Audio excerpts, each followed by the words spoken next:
Yampi Sanghang Saranang Gacchami Tatiyampi Buddhang Saranang Gacchami Tatiyampi Dhammang Saranang Gacchami Tatiyampi Sanghang Saranang Gacchami.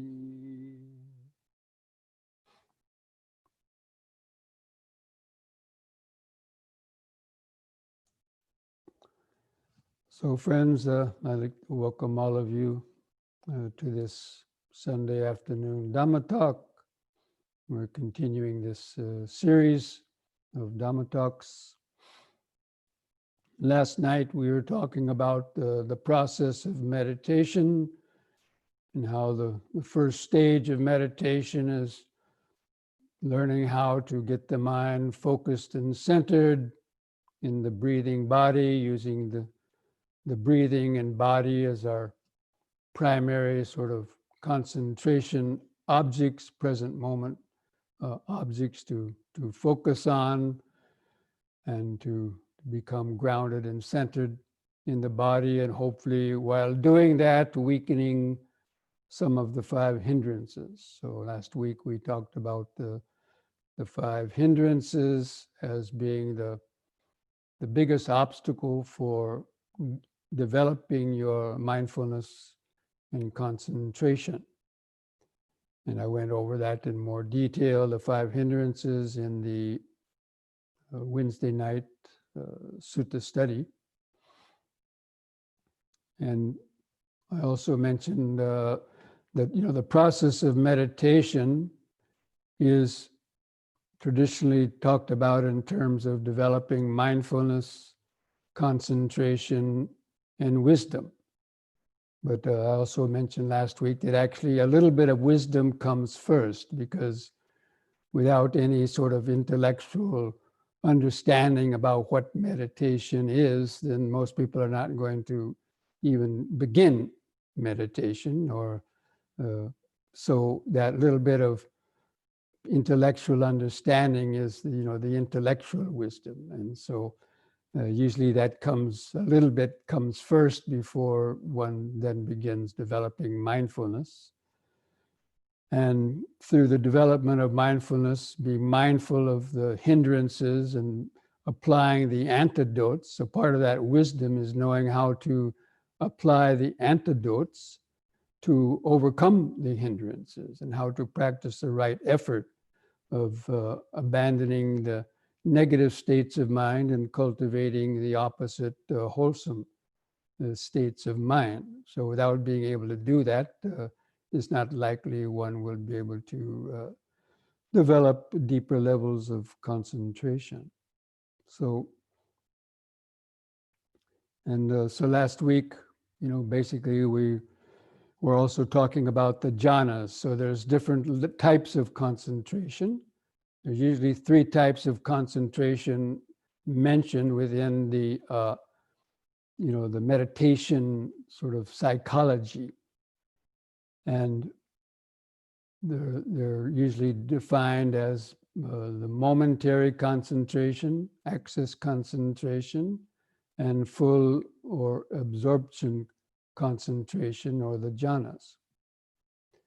And last week we'd also talked a little bit about the 4 jhanas and how each of those is a gradually deepening level of concentration, and developing the jhana factors of applied and sustained attention, or applied and sustained thought, and gradually experiencing the piti and the rapture and the one-pointedness of mind. But this week I wanted to carry on and talk about the second level of, so the first stage of meditation is learning how to become concentrated in the present moment using the body or breathing, and developing that at least to the stage of the momentary concentration. And momentary concentration basically means being able to follow or be aware of the various sense impressions that are coming through the body and mind, but particularly beginning with, of course, the breathing, being able to follow the process of breathing from moment to moment without getting distracted. And then gradually also, once you become centered in the body, kind of opening up and being also aware of other body sensations that are also constantly coming and going through the body. And this is the point where the meditation practice can kind of go in two different ways. And one is, as we've already mentioned before in other talks, the samadhi pubangama vipassana. That means the concentration that precedes the development of vipassana or insight meditation, and the method of Vipassana Pubangama Samadhi. That means starting to develop, even though one has not attained access concentration or jhanic levels, one can go ahead and once one has reached the level of momentary concentration and has weakened the hindrances, then one can start practicing moment-to-moment mindfulness, and through that process gradually develop deeper levels of concentration. As you develop wisdom and stronger mindfulness, then that naturally leads to a more concentrated mind. So today I want to talk more about the process of the Vipassana meditation, because that's a very popular form of meditation these days. And it's also the form of meditation, developing insights into anicca, dukkha, and anatta, which is really the path that leads to the overcoming or destruction of the defilements in the mind, for the weakening and eliminating greed, hatred, and delusion, and allowing one to gain the insights that lead to the stages of enlightenment, liberation. So I want to begin talking more about those sort of advanced levels of the Vipassana meditation. And basically the word Vipassana, it's comprised of two words, pasana, which is the Pali word for seeing, and the prefix V, which can mean a couple of different things, but the way that I like to explain it, it means seeing things divided up into their parts. Because basically the Vipassana meditation, the objects of Vipassana meditation are the five aggregates, or the six senses, the main objects of being able to see how the process of form, feeling, perception, volition, and consciousness are arising and passing away and influencing each other, and also how the six senses, moments of hearing, seeing, tasting, smelling, touching, and thinking, are also just coming and going in rapid succession. So the ability to observe that process is really the main focus of Vipassana meditation. Now, but for the purpose of gaining the insights into how they are impermanent, and because they're impermanent, there cannot be any source of lasting satisfaction.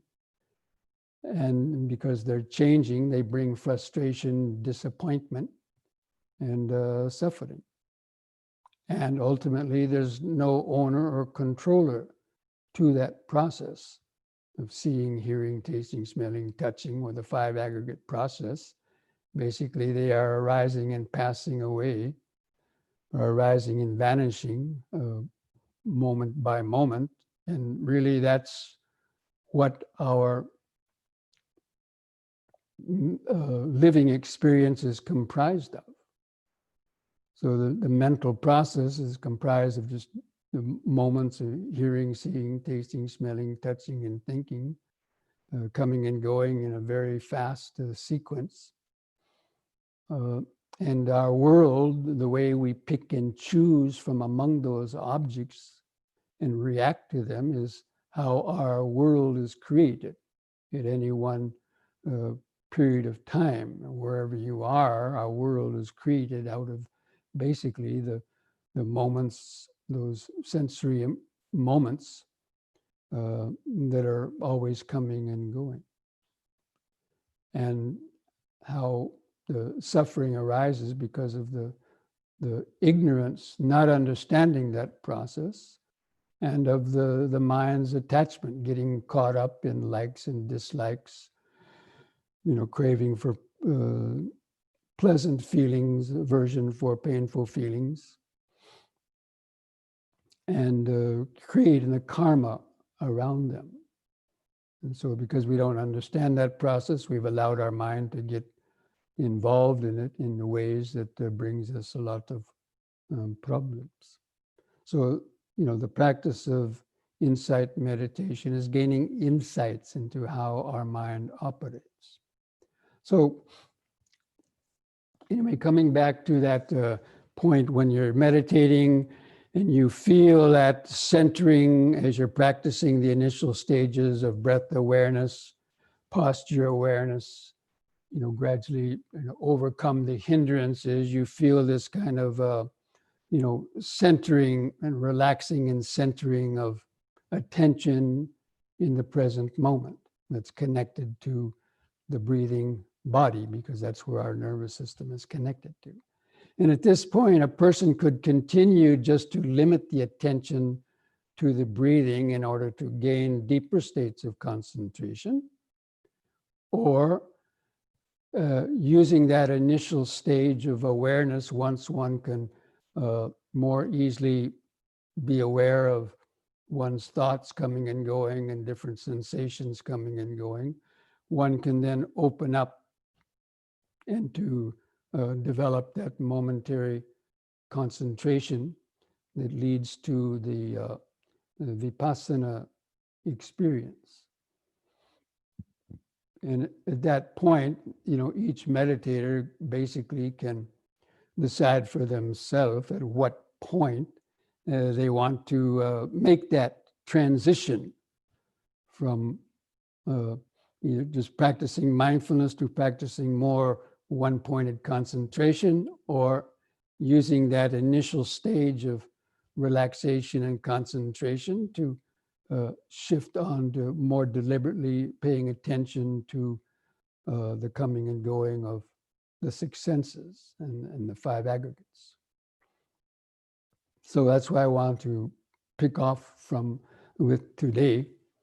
And so once the attention has gotten centered and grounded in the body, then ideally the breath should be cultivated where the sensation of breathing is kind of staying in the mind without much difficulty in observing it. In the beginning, you have to make the effort of always bringing the mind back.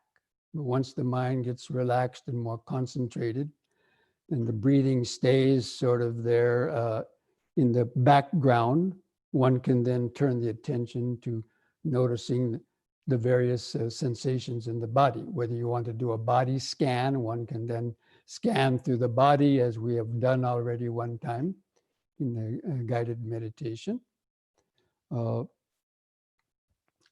And basically opening up to the flow of impermanence. So the flow of impermanence is the first stage, you could say, of Vipassana insight.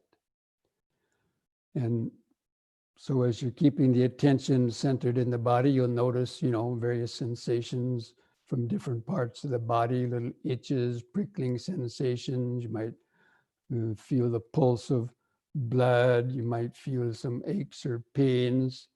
And without getting stuck on any particular one, you keep the awareness more open And it's sort of like looking into a mirror. You can naturally will see different things coming and going in the periphery of the awareness.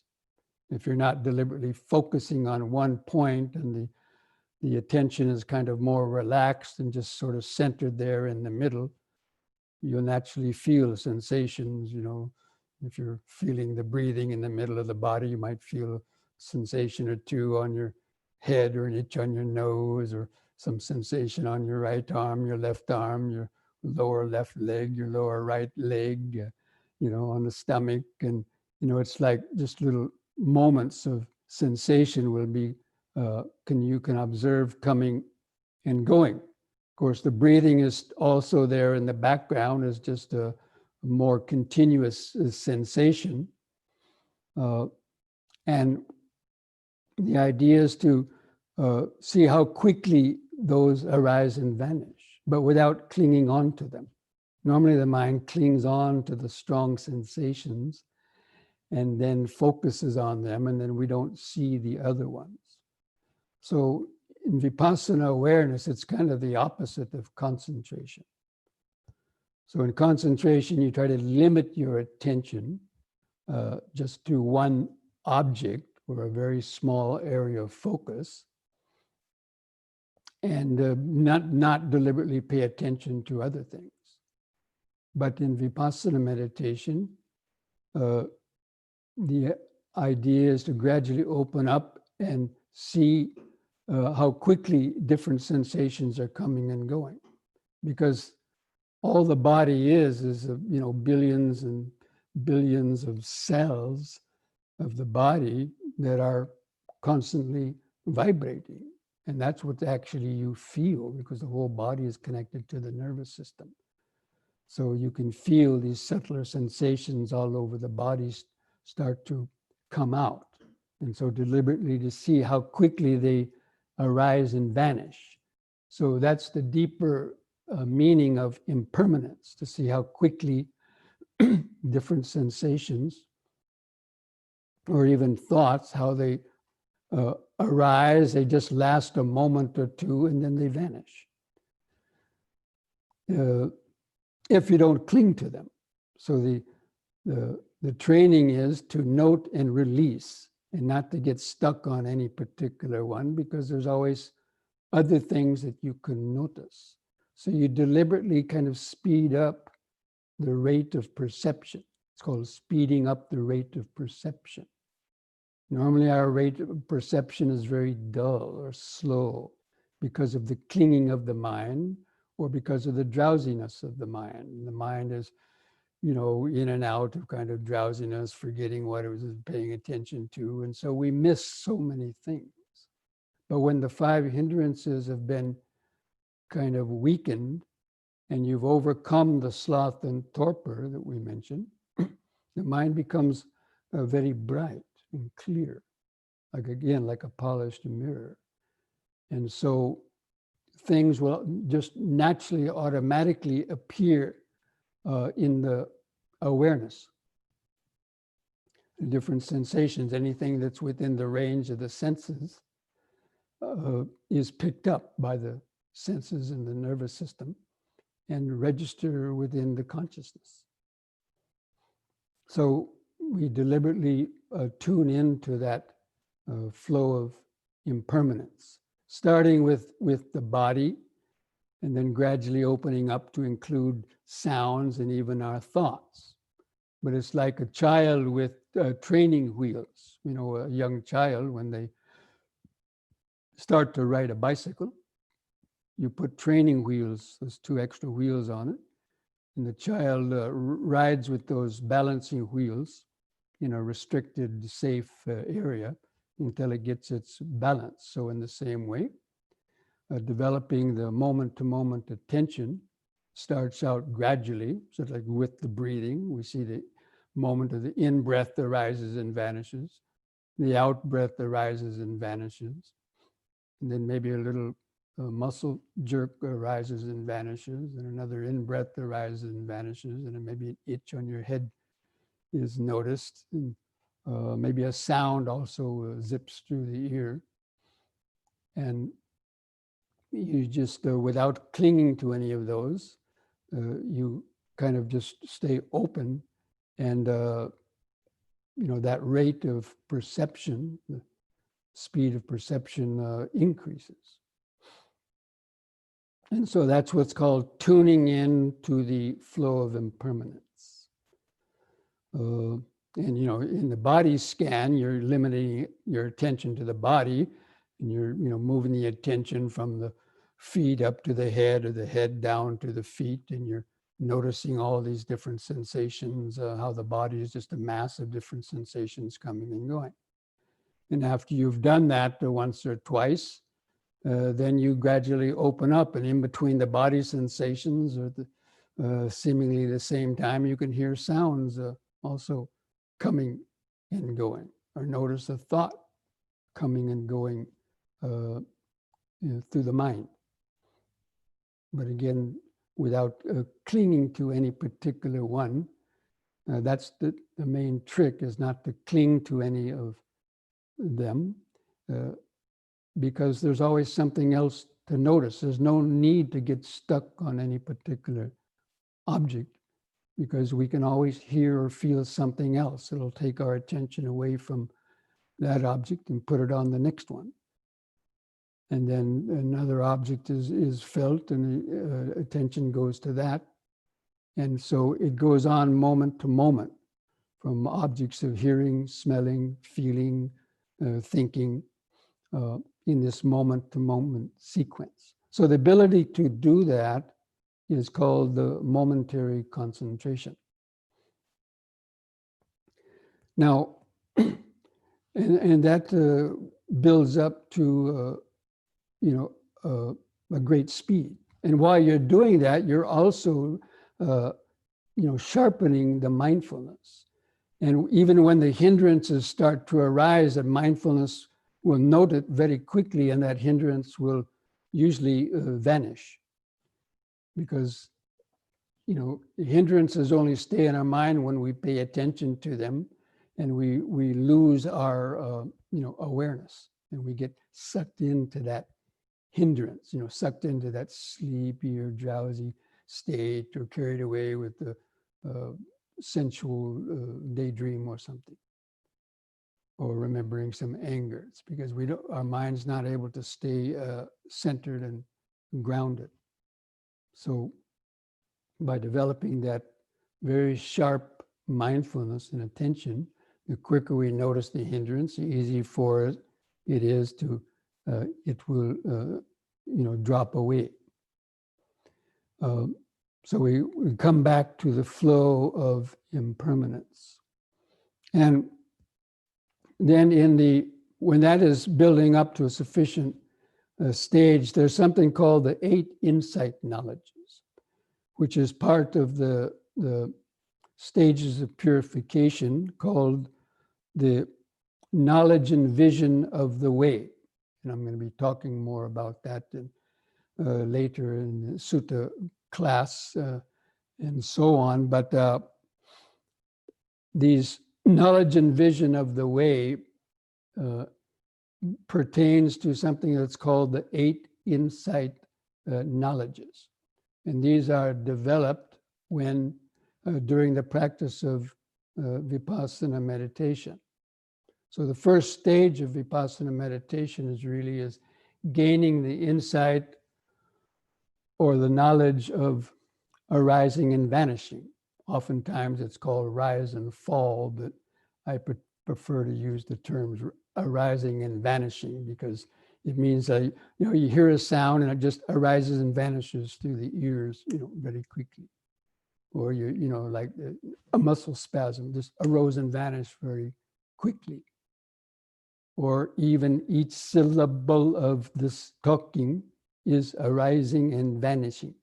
So you tune in to how each moment is just momentarily arising, lasting for a microsecond, or maybe seem a little longer, but it vanishes. And that's you're tuning into, that moment-to-moment arising and vanishing of body sensation, sounds, even thoughts or urges trying to come up into the mind. And you're kind of just floating with each moment, floating from moment to moment with awareness that's not clinging or rejecting. It's present moment, it's the flow of present moment awareness. And that also becomes a very concentrated state, because it's concentrated. That means it's focused in the present moment. And that awareness is present moment awareness. And these objects or sensations, mind moments, are coming and going through that space of awareness. So the first insight into arising and vanishing is when you really get a kind of a crystal clear experience of that. Like as you're developing this attention, in the beginning it won't be so clear, but as you stay focused, and especially again it depends on overcoming the hindrances, that very keen or very clear arising and vanishing becomes very clear. And if you can sustain that over a period of time, then you start to understand how the moments of consciousness arise. And you understand this idea how our mind, our conditioned mind, is really just made up of these mind moments, as I've talked about before, just moments of hearing, seeing, tasting, smelling, touching, and thinking that are arising and passing away, arising and vanishing at a very high speed, even hundreds and thousands of them in the blink of an eye, or even more than that. But normally our mind is too dull and occupied with defilements that we would never see that. So it's only when we're deliberately cultivating this moment-to-moment attention. So that knowledge of the arising and vanishing is the first stage of insight, where you really see that crystal clearly. And any doubts about that you might have had before get pretty much cleared up. And when the mind is flowing from moment to moment, not getting stuck on any particular sensation, thought, feeling, or sound, then its reality kind of disappears, and you're no longer bothered by them. And you see the freedom from their disturbance. So you also get insights in how only when we cling to a particular sight, sound, smell, taste, thought, or emotion does it seem to hang around and appear to last and then really disturb us. But when you tune in, you're tuning into this flow of impermanence, and you're not giving the mind time to drag the past and future in with any object, because that object vanishes before we've had time to really remember exactly what it was. And so we become free from that memory, and free from the disturbance that memory would ordinarily cause us. So in Vipassana, we deliberately speed up the rate of perception. And as I've talked about in other talks, that the way the mind works in reality, and again, this is part of the Vipassana, seeing reality as it is. The reality is that the mind is just made up of these momentary experiences of hearing, seeing, tasting, smelling, touching, and thinking, arising and vanishing at a very high rate.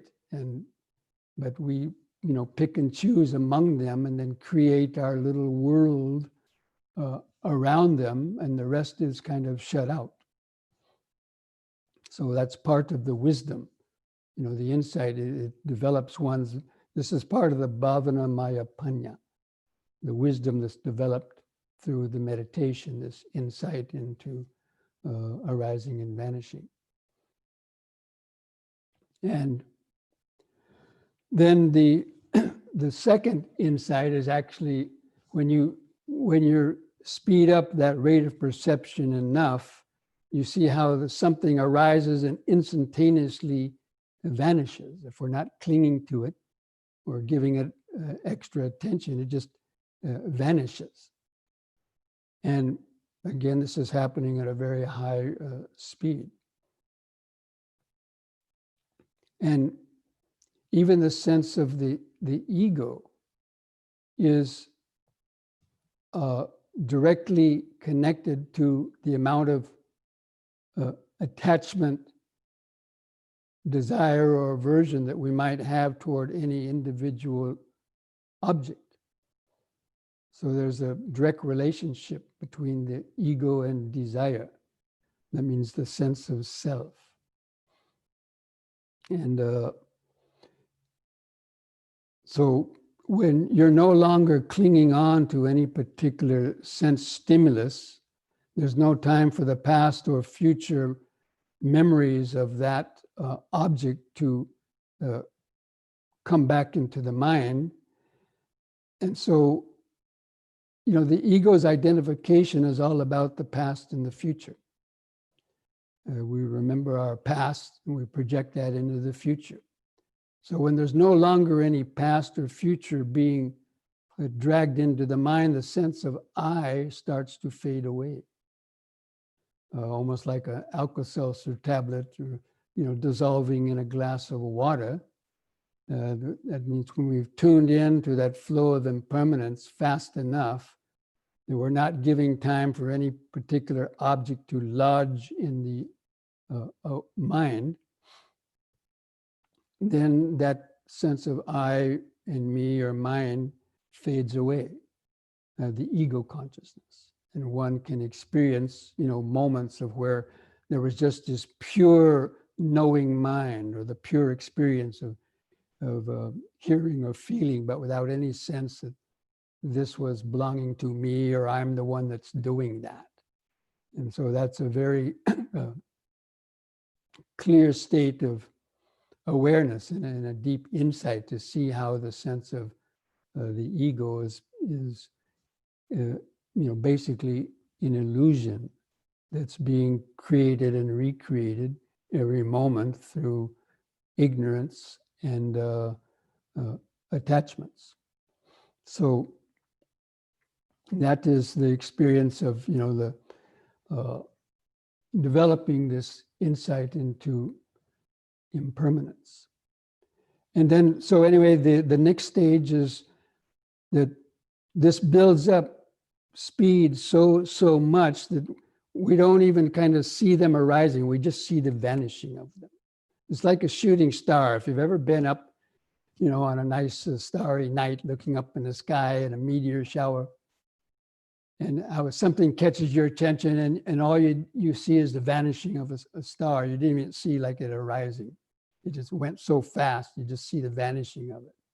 Well, that's similar to this insight or the knowledge of dissolution or the knowledge of vanishing, that everything is just a vanishing moment to moment to moment. And it's only our clinging that makes those objects seem to last and to repeat themselves over and over again, and then to drag in the past and future and all the emotions and memories connected with them, and the suffering that would be connected with it also. So the knowledge of dissolution is just even a more high-powered perception of impermanence. That nothing really even exists for more than a millisecond or nanosecond in terms of the deep of the conditioned mind experience. And this leads to what is called the knowledge of terror.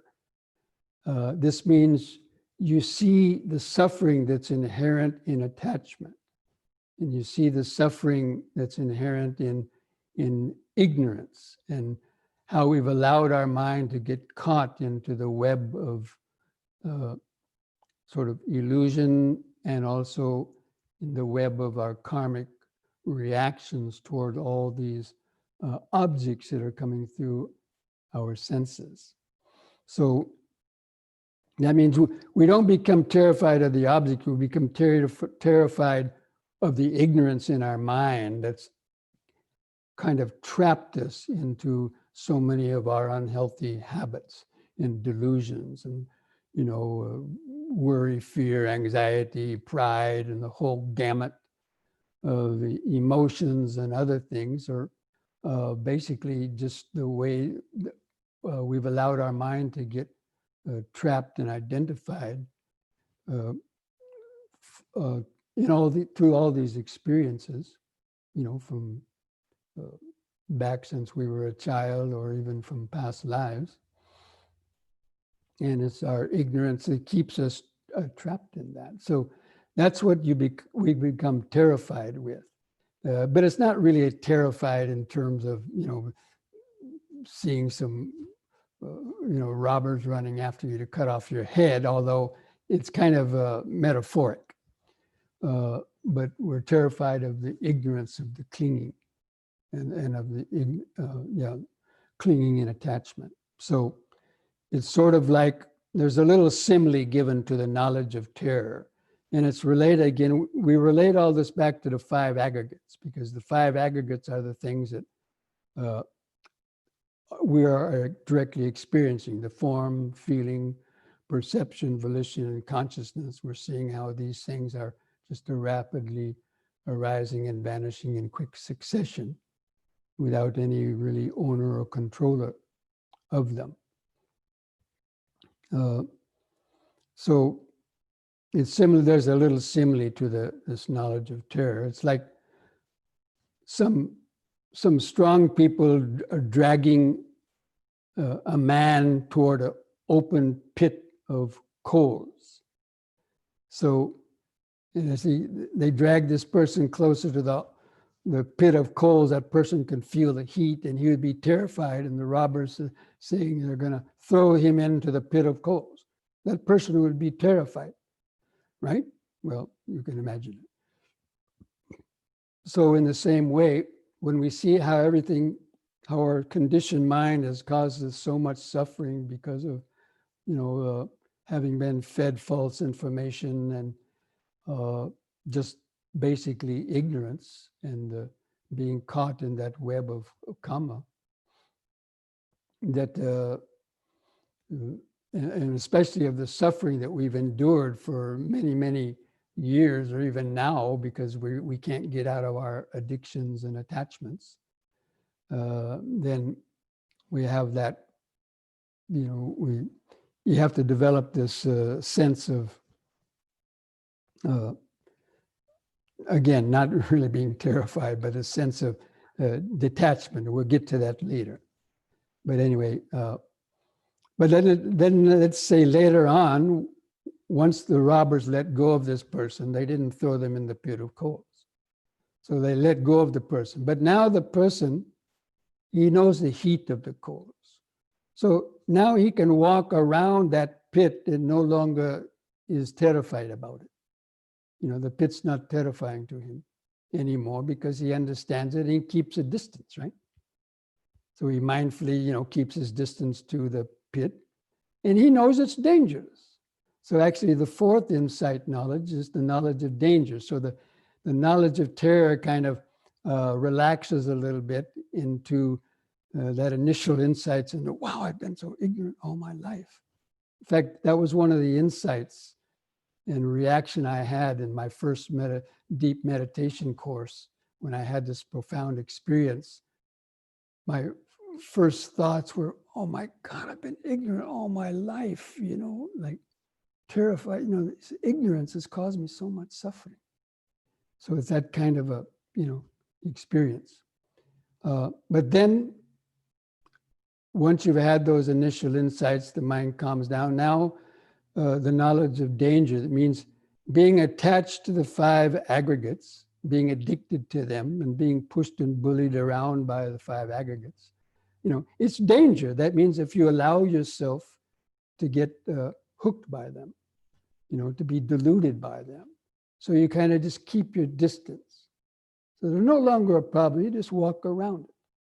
It's like, walking around the pit of coals or walking around a thicket of brambles or sticky bushes. You know that they're there, and you know that if you go inside, you're going to get pain. So you simply keep your distance.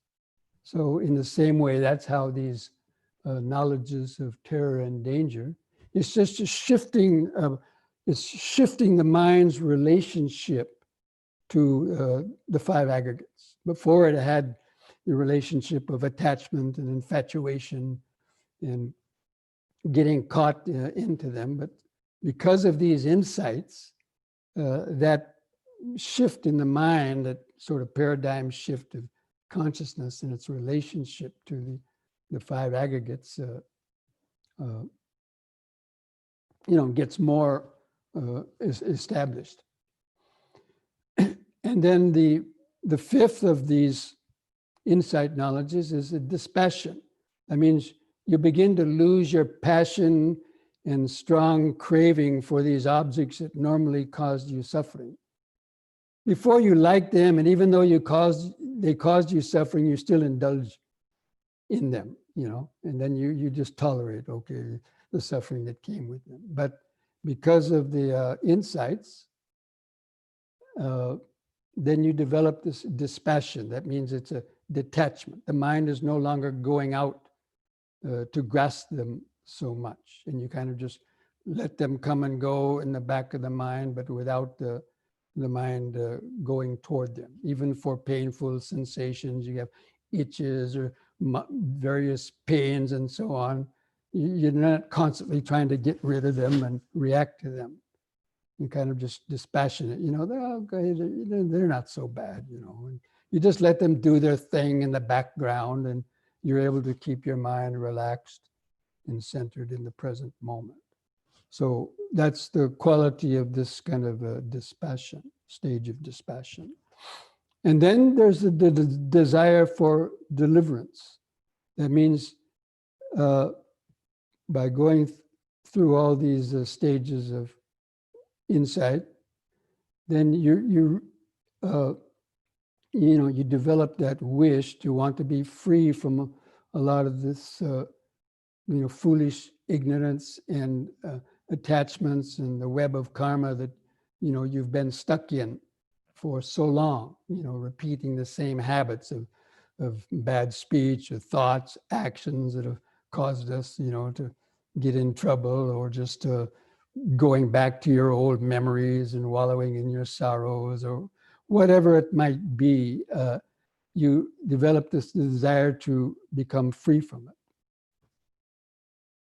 That's called the desire for deliverance. But just desiring it is not going to help, but it gives us the energy to actually do the practice that methodically loosens that sticky attachment to the aggregates.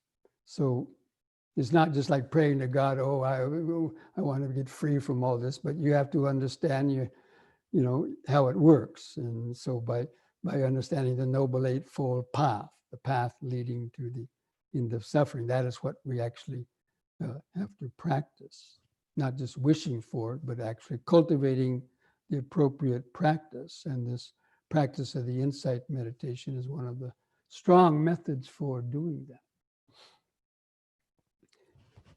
And then the 7th one of these insight knowledges is the knowledge of reflection. Now, by the way, if you can't remember all these things, Prashant was supposed to be putting these different insight knowledges up on the board, but maybe he will shortly if he can't remember them all. But They can be found in some other sources too. So then there's the knowledge of reflection. That means you go back and review all the Dhamma that you've studied, especially like you review the dependent origination. You review the various things you read about the six senses, the five aggregates, and basically just reviewing over and over and the teachings of the Dhamma in the mind, but especially the ones that deal with understanding impermanence and suffering and no self. You reflect on it over and over again, even in your meditations, until it sinks down into the unconscious. It's got to sink down into the unconscious, not just head knowledge. And that's why it takes a lot of meditation and reflection and study of the Dhamma for it to really sink down deeper, because that's where all of our thoughts basically originate, from the very deepest levels of the unconscious. So we've got to program that knowledge of Dhamma even down at that deep level, so it comes out, in the beginning of our experiences. That knowledge comes up with it, that allows us to maintain a more consistent, constant state of mindfulness and wisdom. And then at some point, one attains equanimity, which is called the sankhara upekkha. And this means, after having gone through all of these insight knowledges, the mind develops equanimity.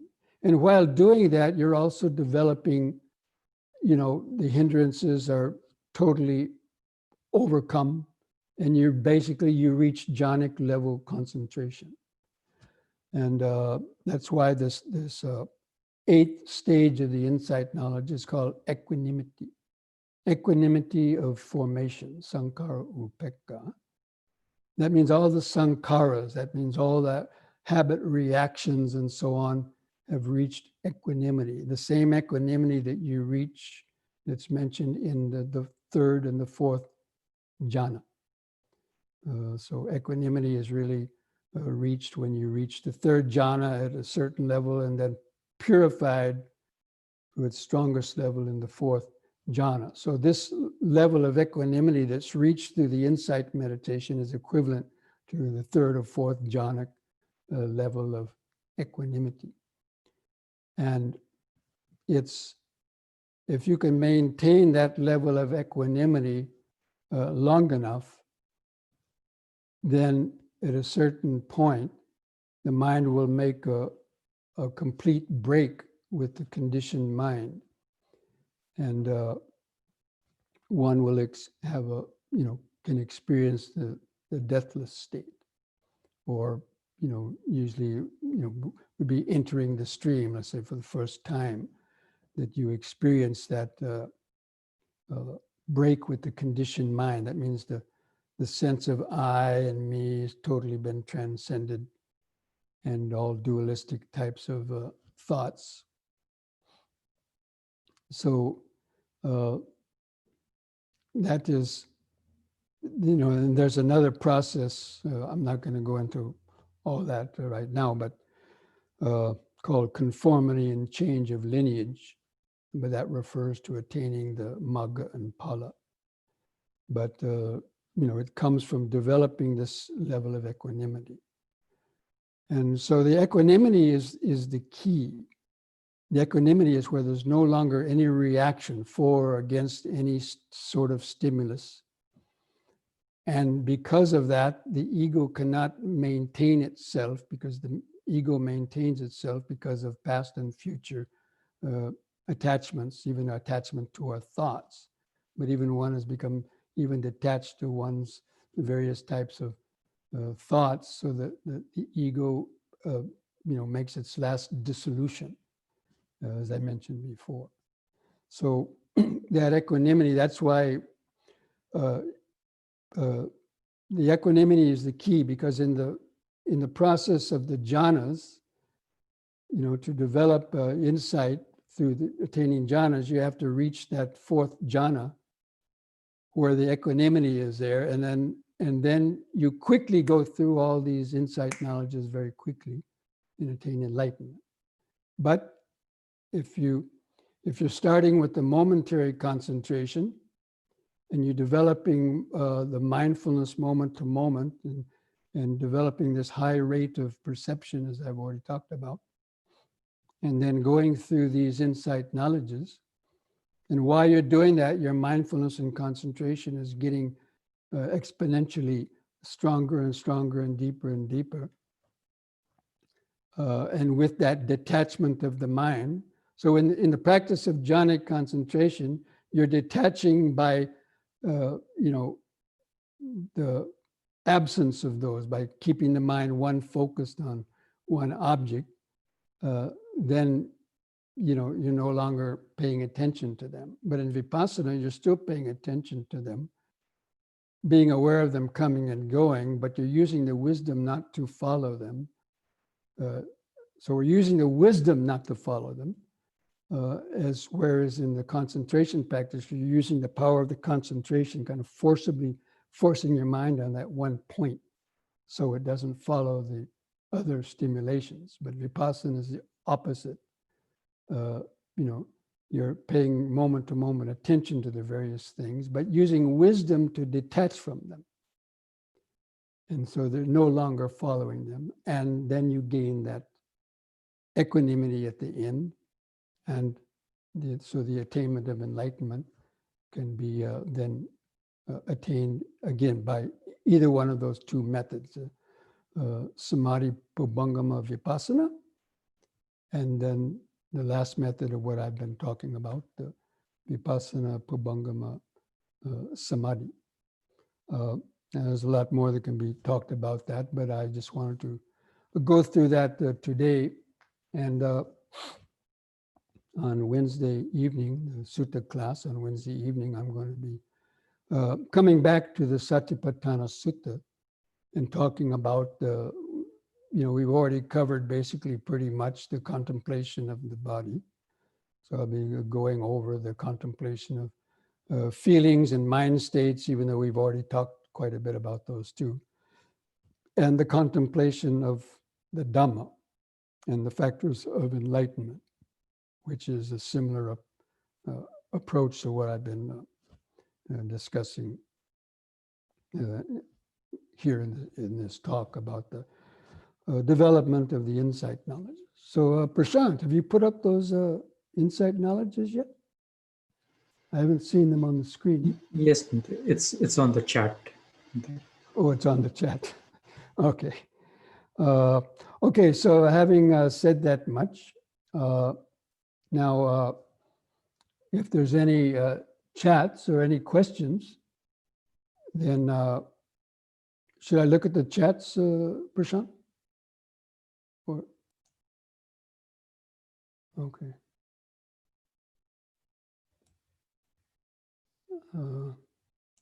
Oh, I see. Okay, you put them up on I wasn't looking at the chat thing from all the time. So, if you want to, you can write those down. There are also some books. These are talked about in the Visuddhimagga, if you have the Visuddhimagga at home. In the section on the wisdom, the last part of the book, you can find a very detailed description of these insight knowledges, as well as so many other things. But these 8 stages of insight and the change of lineage, conformity knowledge, and the whole process. It's very detailed. And some other books, Mahasi Sayadaw's Practical Insight Knowledge, also Progressive Insight also talks about them.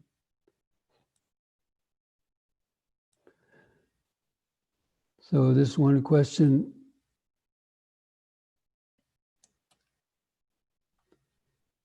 so it's only when we succumb to papancha or proliferation we begin to get stuck to the arising thought. Is it concentration on the breath that prevents this from happening?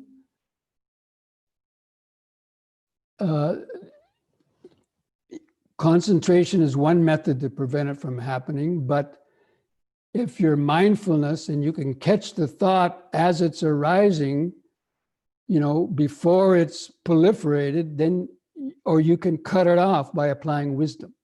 So you can cut it off through the power of concentration, and you can cut it off by the power of wisdom. Both of those methods are the way that you cut off defilements. And one is called liberation by the mind, and one is called liberation through wisdom.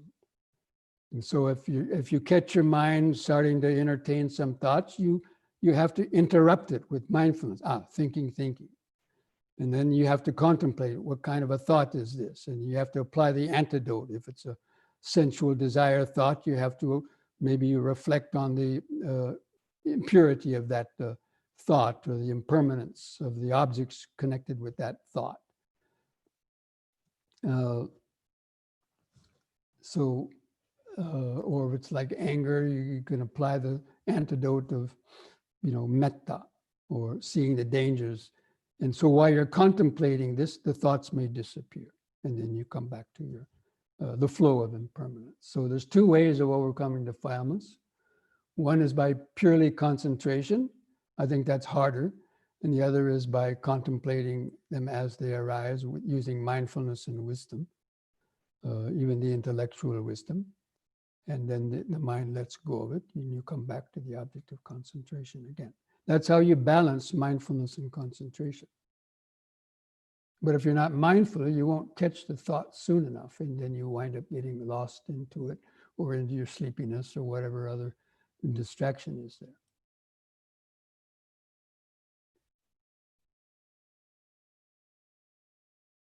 What's the difference between the first two couples? Give the Pali words also to the Pali words connected with those. The first two are the insight into rise and fall. Usually they call it udaya bhanga, rising and falling, or nama rupa paricheda jnana. And the second one is bhanga jnana. So I know Goenka, S.N. Goenka, in his Goenka meditation courses, he always talks about bhanga. That means the dissolution.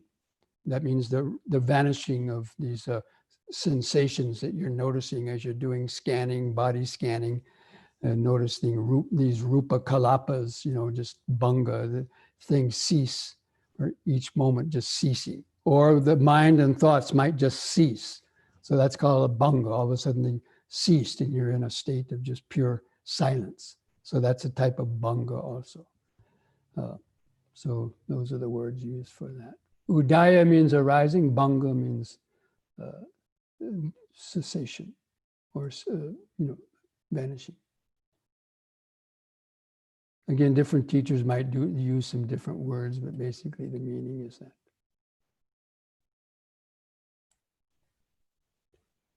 Is this the same as what is called dry insight, as described in the Yuga Naddha Sutta?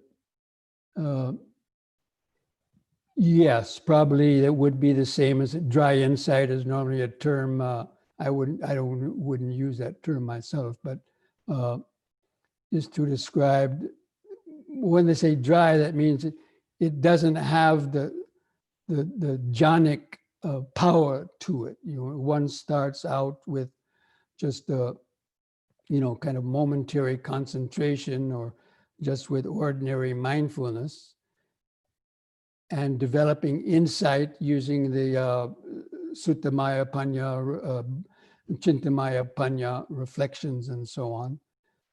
I wouldn't call that dry. I'd call that very much not dry, but people use different words. But yeah, it means starting out without attaining jhana first, just developing dry insight, or everything is impermanent and so on. But you gradually, that changes into, as you gain mindfulness and concentration through doing that, you gradually gain the concentration, so it doesn't become dry anymore. It becomes, fortified with that mindfulness, deeper levels of mindfulness and concentration. I would say look up in some other books. I don't have all the Pali words to these 8 insight knowledges because, it's, but you can find it if you want to look up in some other books, especially Mahasi Sayadaw's book, maybe The Progress of Insight, or Practical Insight Meditation by Mahasi Sayadaw. You can locate those on the web, I'm sure.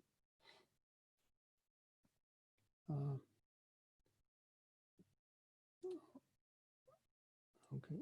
Is there a place we can hear the recording of this talk? Yes, I've many times over. This has been, all these talks have been recorded, and on my blog and on our website, I think Prashant can probably put up the links to those where they can be found, either on my blog, bhanterahula.blogspot.com, or on our Lion Wisdom Meditation front page. You scroll down a bit, or go to the Lion of Wisdom YouTube channel.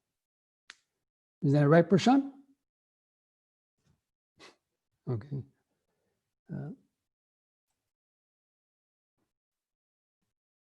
Oh, there it is right there. Okay. Prashant's ahead of the game here.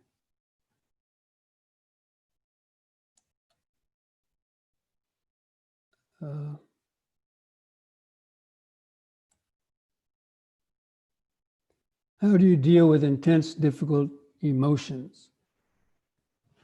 Well, you have to try to examine them. Where are these emotions coming from? What is the attachment? Is it something that happened a long time ago? Is it a broken relationship? Or sometimes you may not even know what the source is.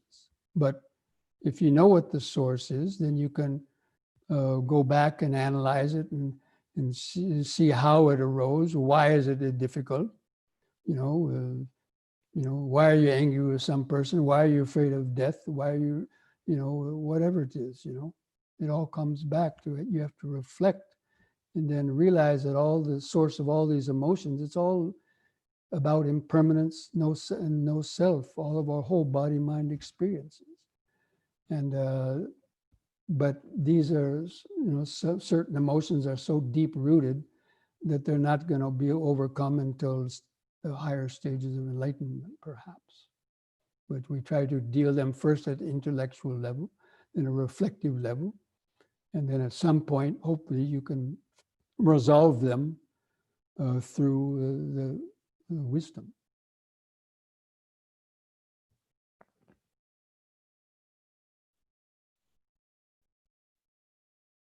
We chant, may the suffering be free from suffering, may the grieving be free from grieving. Are we speaking of total detachment from attachments?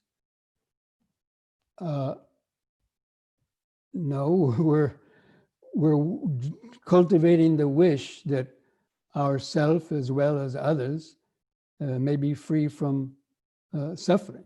But then what is suffering? Well, suffering is caused by our attachments. So if you go on generating attachments, and especially the reaction and the feeding of these attachments and the karmic actions connected with it, then you go on, you'll never become free from them.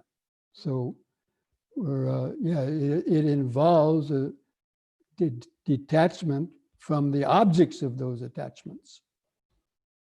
And through the practice of the Dhamma, again, it's all about the Noble Eightfold Path. None of these things are disconnected. The right understanding, right thought, right speech, right action, sila. All this has to be brought into play. Otherwise, you're never going to get free from it.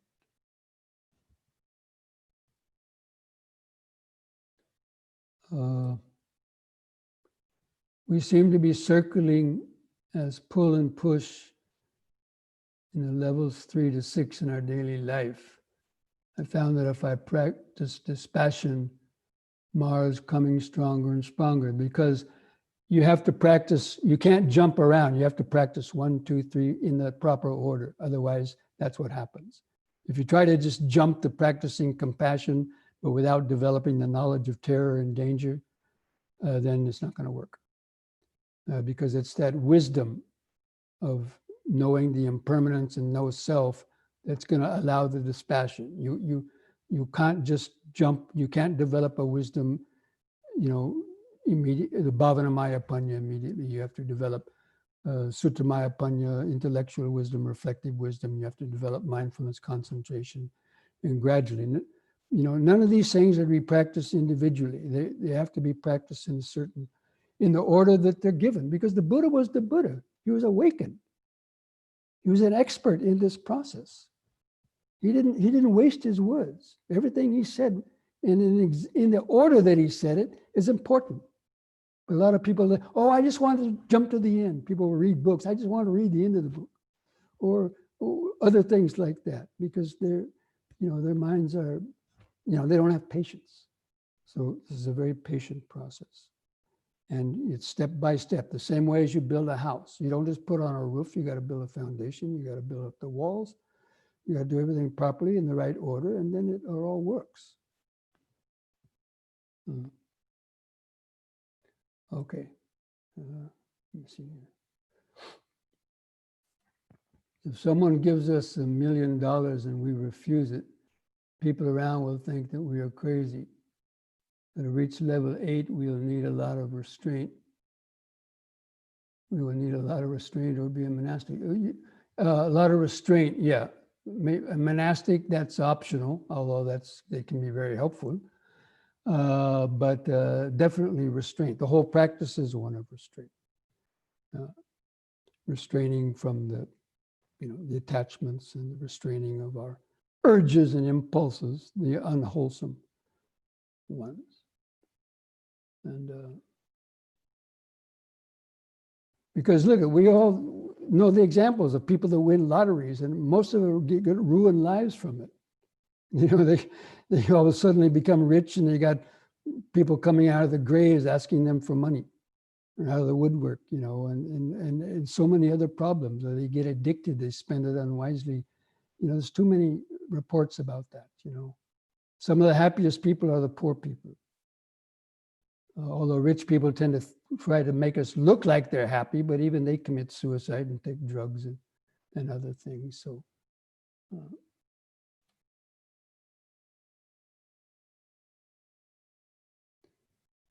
okay, so I noticed one question above from Otto was skipped. Oh, I didn't read that question. What should I do when a sensation arises and another sensation follows, knowing the other sensation has not ceased? Yeah, sometimes we can notice 2 or 3 or more sensations going on at one time. The stronger one, the one that grabs your attention, that's the one we focus on at the moment, until the mind kind of loosens its grip on that. Or if another sensation comes on and is stronger than the other one, just forget about the previous one. It doesn't matter, just let it vanish. If another sensation arises and takes your attention, then leave the one that was there before. I mean, it's ceasing anyway. And then, or if there's 3 or 4 going on in time, you can kind of see even all them happening more or less at the same time. You can feel a pain in your right leg and maybe something on the right side of your head, and on your left arm, even at one time. If the mind is clear and centered, you can observe several different things happening basically simultaneously, or roughly simultaneously. And you can and the one that sticks out the most, the one that grabs your attention the most, for that one, you can give some extra attention until the mind lets off of that. And then just keep open to the flow of attention. Let them vanish and notice other things. The mind doesn't have to get stuck on any particular one. This idea just by watching pain all the time, I don't agree with that. You don't have to just keep watching pain. Watch some other sensations. And the mind will gradually let go, and that pain will change and vanish.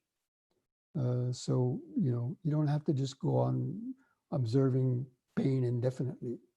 When there's so many other things you can you can notice that are also going on at the same time.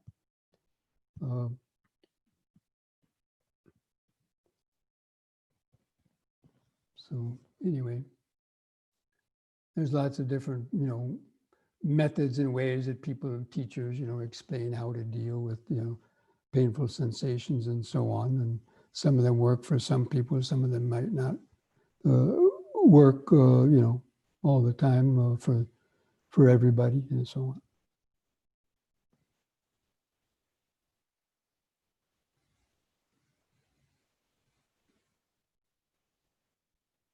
How can we balance associating with unskillful friends who need our help, but may tend to contribute to our unskillful behaviors? Yes, we try to help people, but some people who, seem to don't really want it or don't follow the advice, it's at some point you have to have equanimity and just, let go of them. Say, well, they have their own karma to work out. If it's going to cause yourself even more suffering, we try to help others as much as we can, but not everybody can be helped necessarily, and it's not necessarily our job to have to help everybody.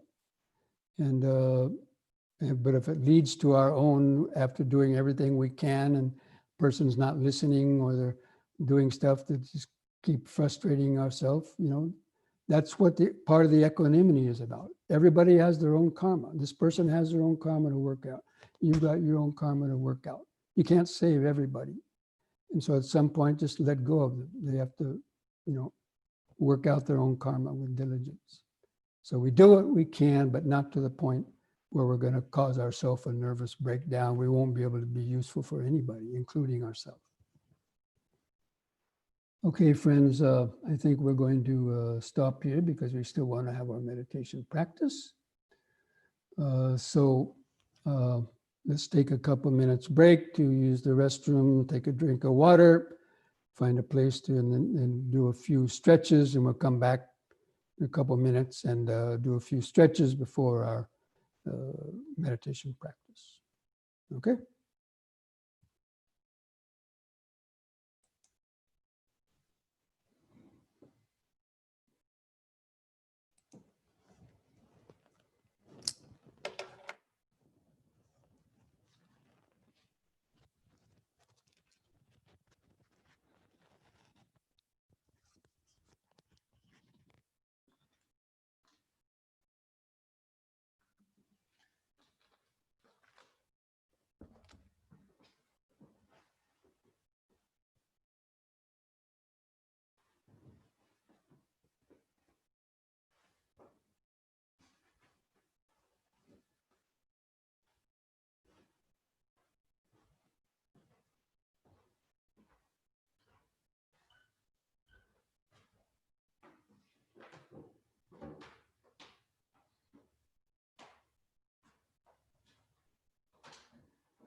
Okay, Prashant, I'm ready to start the yoga now.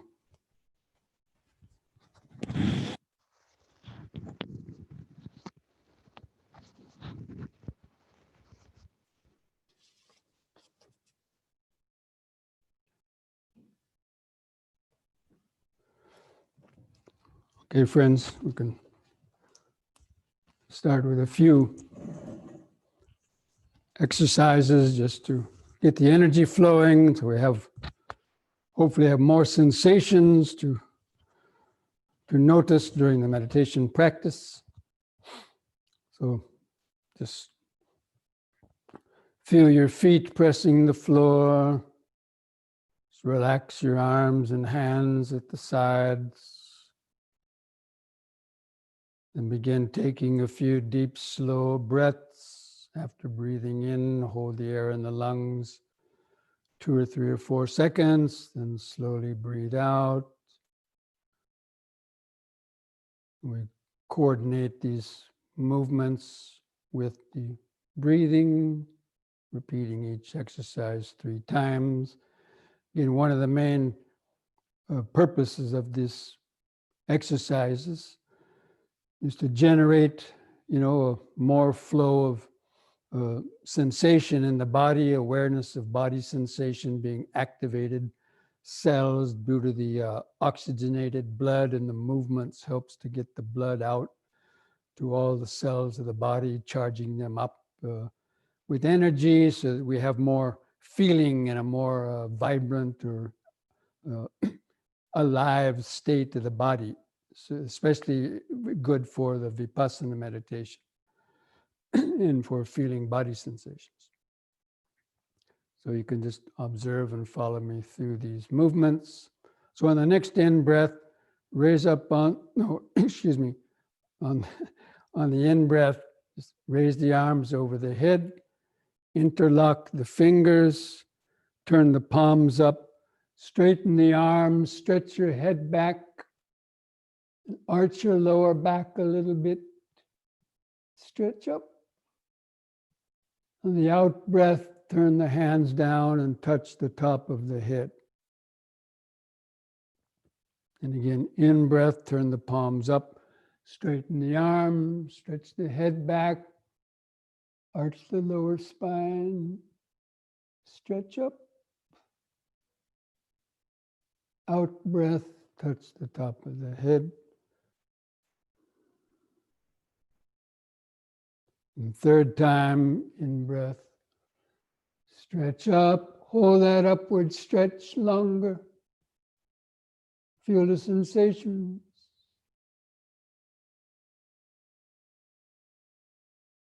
And release the fingers on the out breath, lower the arms back to the sides. And relax. Keep the mind centered in the body. Just feel the increased sensation, especially in your arms, hands, fingers. Feel the clothing touches the skin on the shoulders or other places. Just letting go of your thoughts. Let your thoughts come and go in the back of the mind. Just keep the feeling of the body in the front of the awareness. Just remember the present moment of standing, standing, standing.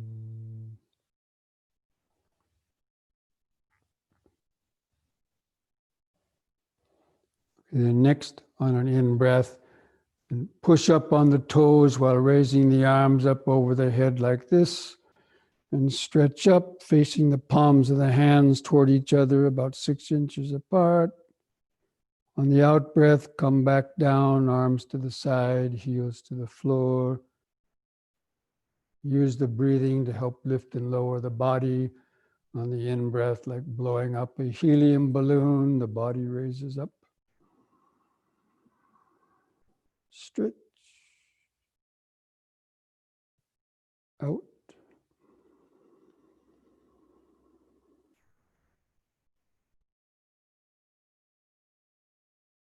In.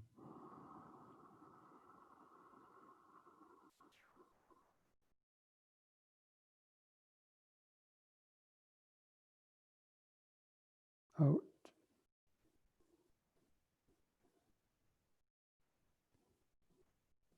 Just relax. Just close the eyes and feel the inner body, the sensation body, subtle pulsations, sensations, where the clothing touches the skin of the body.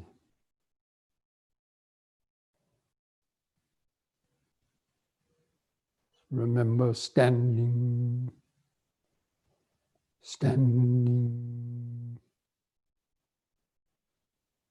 present moment of the body.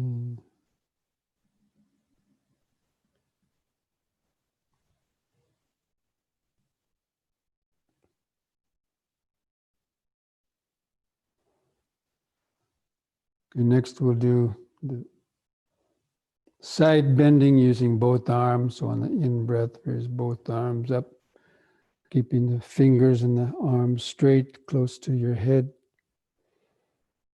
On the out-breath, bend over the right side as far as you comfortably can.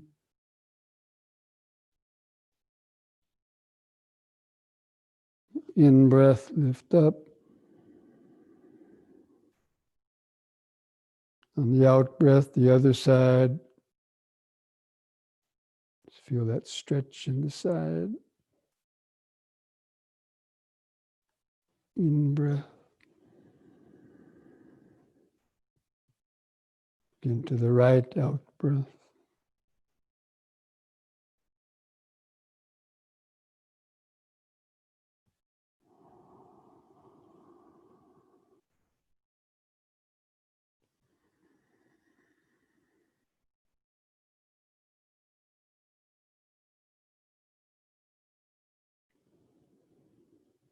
Once more to each side, out-breath to the right.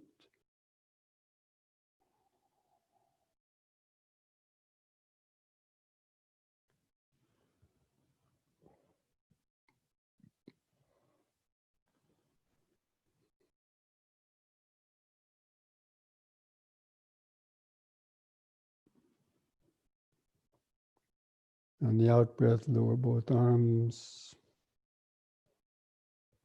Relax. Just keep feeling the body. Feel any sensation, prickling sensations, pulsations, aches or pains, clothing touching the skin, any or all of those sensations, or just all there in the present moment, awareness. It's coming and going.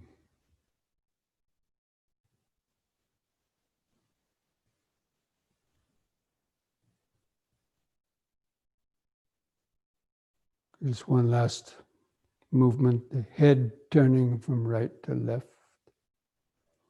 So on an in-breath, turn your head to the right as far as you comfortably can. Try to look over your right shoulder.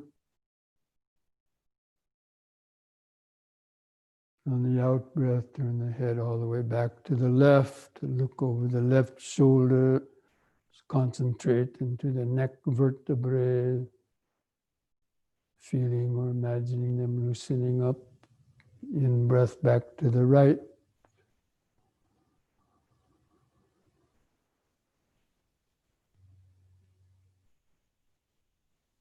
Out-breath left.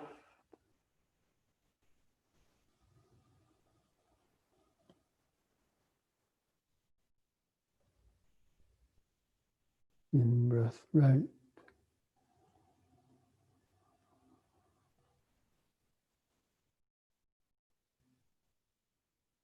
Out-breath left.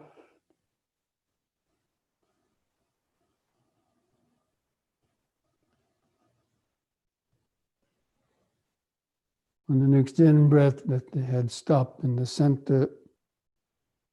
Just close the eyes, just mentally feel the whole body. feet pressing the floor, the arms and hands at the sides, the head balanced on top.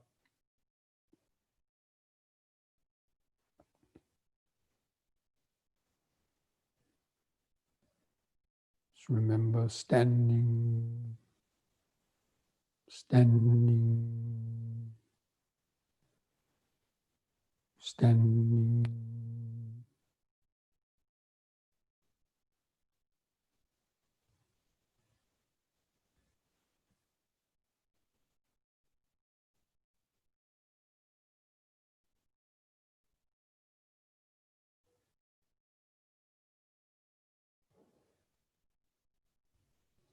Okay, now you can come back to your seat with a meditation.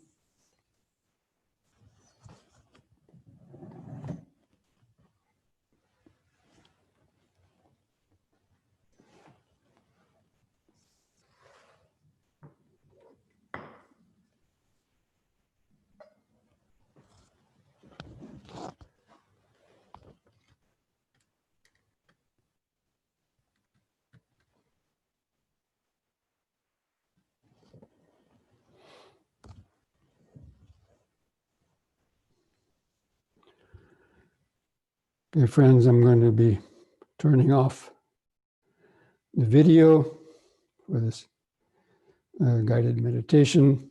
So, not to tempt you to want to open your eyes and look at me.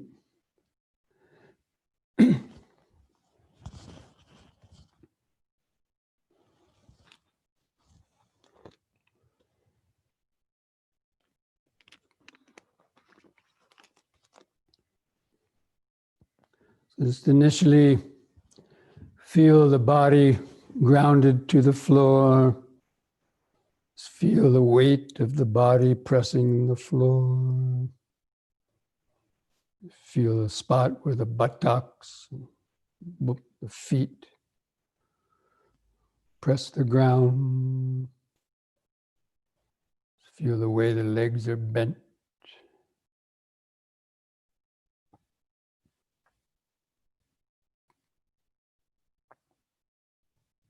And feel your hands and fingers touching.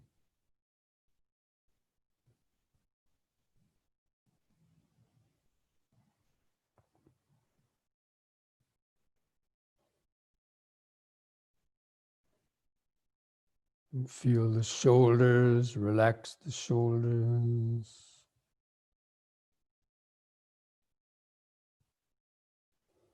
Feel where the clothing rubs the skin of the shoulders.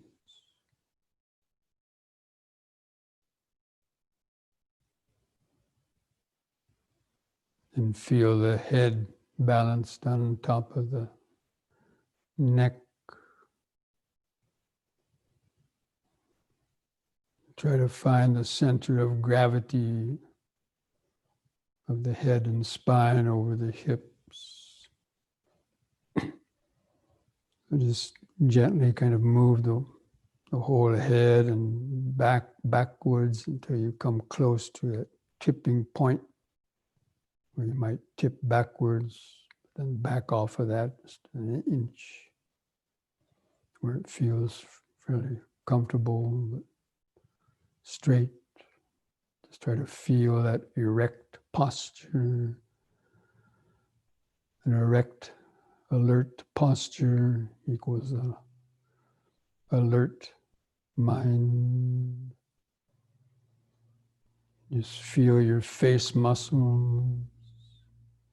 You feel some little sensations on your face where your lips touch together, your nose.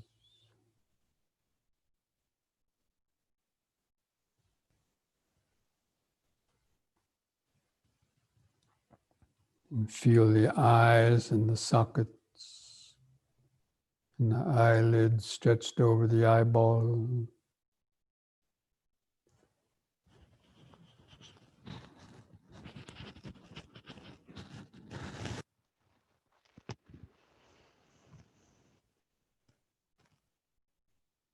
Relax the eyes.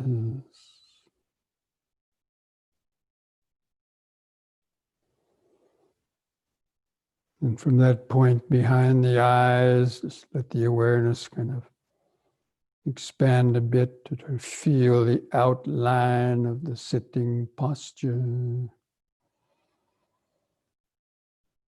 Just in a general sense, kind of feel the head on top, the arms at the sides, legs and feet underneath the buttocks.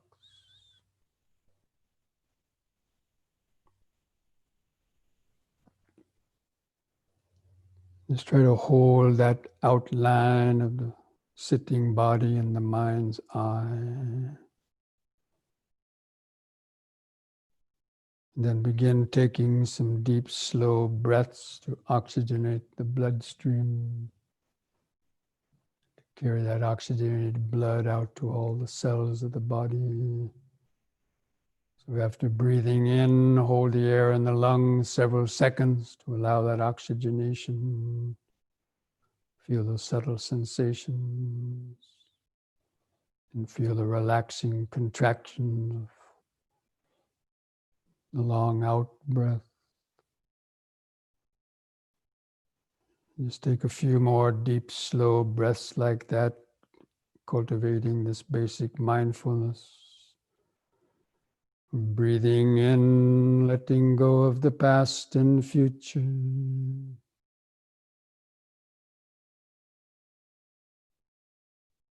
Breathing out, sitting here and now.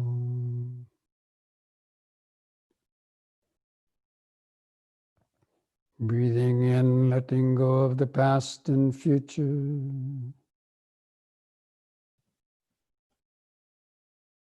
Breathing out, sitting here and now. And now we're going to count the breaths from 1 to 10 to try to gain a better concentration, a more flowing concentration. So just keep the attention focused in the center of the body. To feel the expanding and contracting movements of the stomach, rib cage, or chest. Try to take some deeper, slower breaths. It'll help you to concentrate. So with the next expanding in-breath, mentally count to 1. And feel that pause. And with the contracting out breath, also count to 1.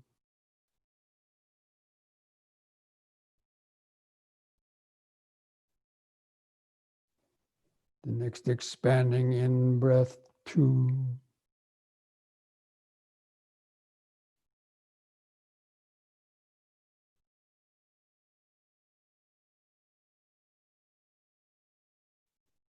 Contracting out breath, 2.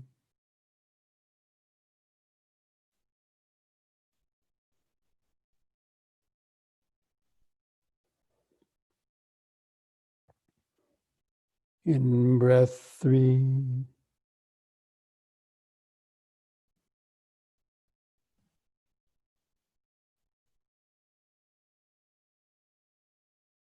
Out breath, 3.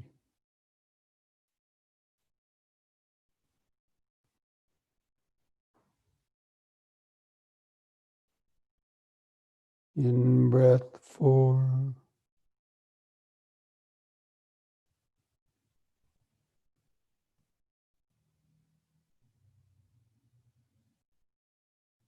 Out breath, 4.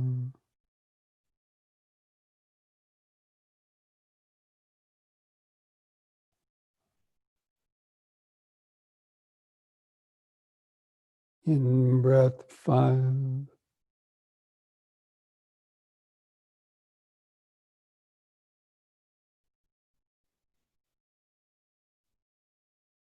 Out breath, 5.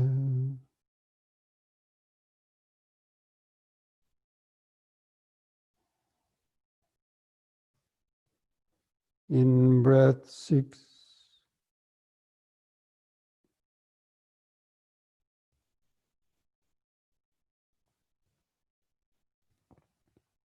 Out breath 6.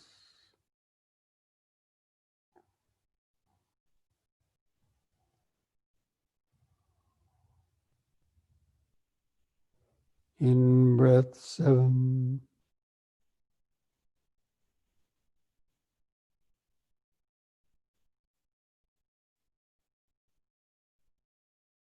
Out breath 7.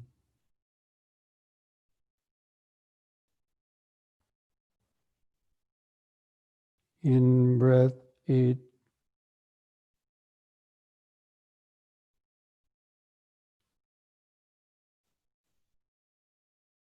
Out breath 8.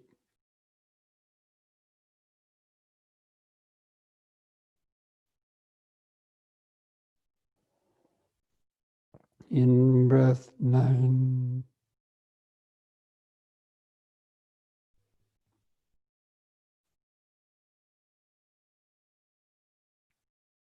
Out breath 9.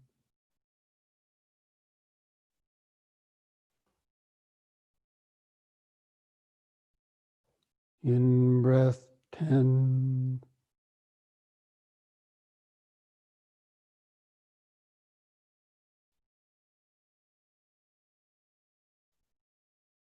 Out breath 10.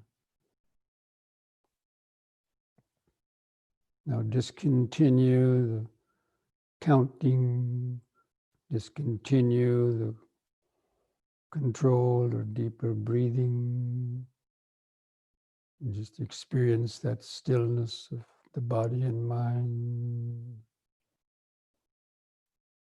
Now we're going to do a kind of a guided scanning through the body to try to pick up on impermanence of body sensations. So just focus the attention where the buttocks press the seat. Try to feel several different sensations there, or maybe on the right or left side of the buttocks. There's some pressure, maybe some heat, the pulse of blood, or any little prickling sensation, the buttock. This exercise helps to develop concentration and mindfulness at the same time. The momentary concentration, so the ability to hold your attention on one body part for 15 or 20 seconds is the concentration. To feel the changing sensations within that area is the alert mindfulness. That's one purpose of doing this practice. Now move the attention to your feet and toes. Feel some sensation on your right foot or left foot.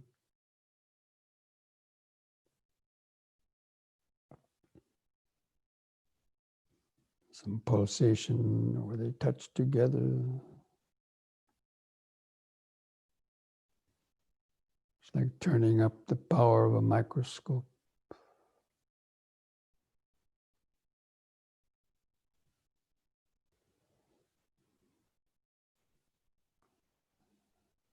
And then opening the attention in to include the rest of the foot, the arches and heels of the foot.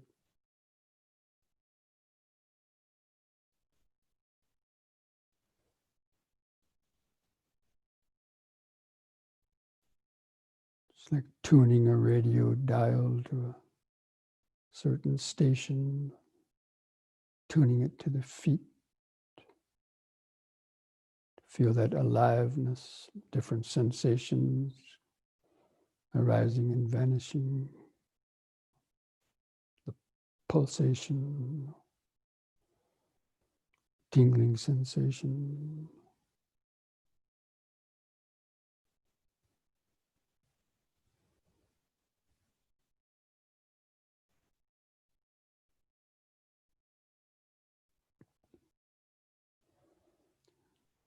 And moving the attention up the leg into the lower leg to feel the calf muscle, the shin bone.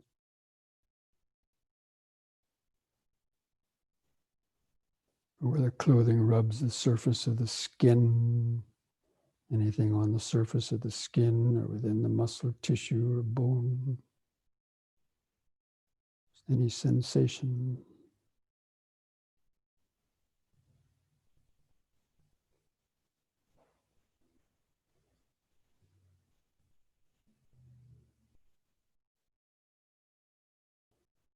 And moving to the kneecaps, the hard bone of the kneecap, where the clothing stretches over the knee, where the soft flesh is behind the knee.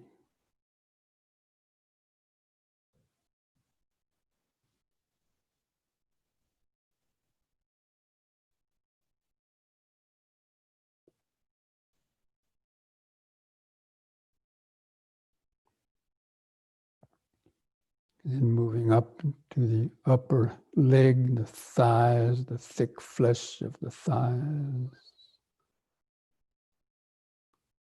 Just feel anything on the surface of the skin, within the thick muscle tissue. Keep turning up the power of the microscope, mental microscope.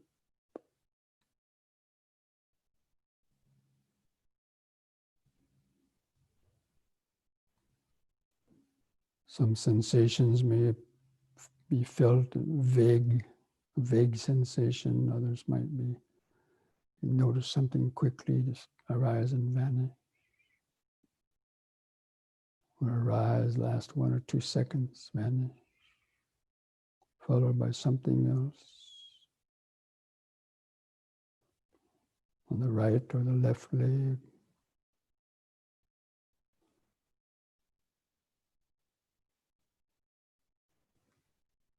And one time on the left leg, one time on the right leg.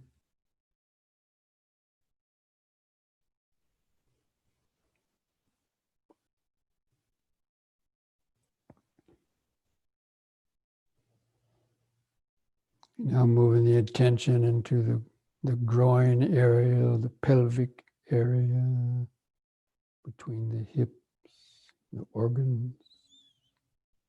Should be lots of sensation there.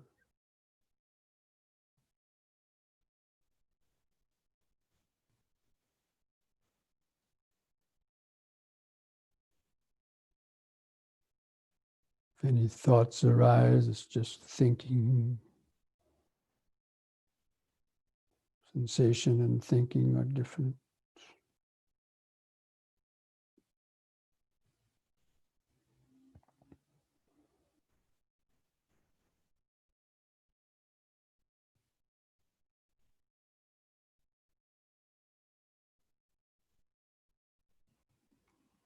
Moving the attention to the hands and fingers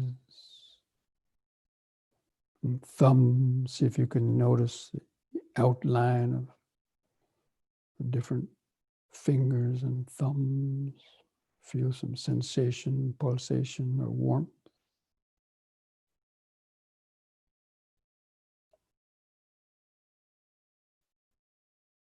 Solid vibration of the flesh touching. Feel the pulse of blood, the fluid sensation, fluid element. Feel warmth there, the heat element, the heat vibration.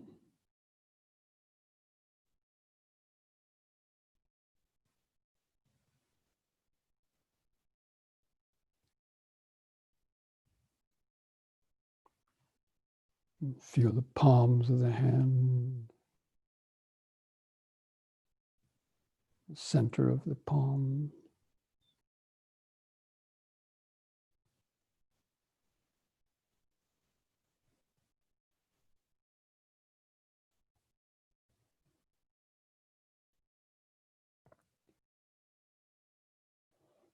And letting the awareness move up the arms, First to the lower arm, the forearms.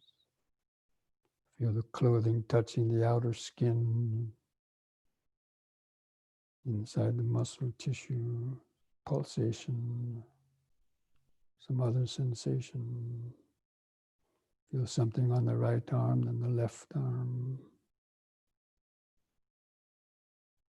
So the mind doesn't stick to one particular one. Keep it moving.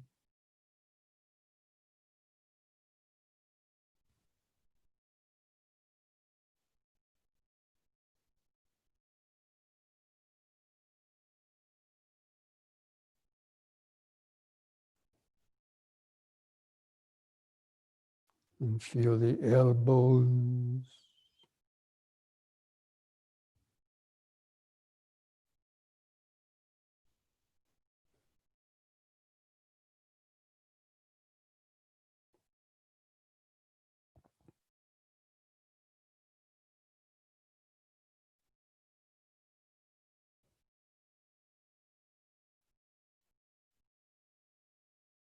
And moving up to the upper arms, the bicep muscle.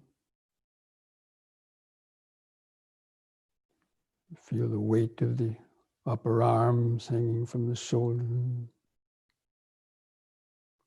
Skin touching the clothing, touching the skin.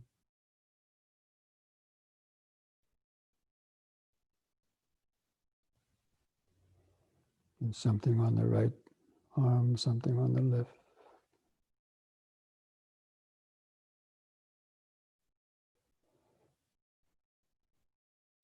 Ability to notice different things is a good strength of the mind.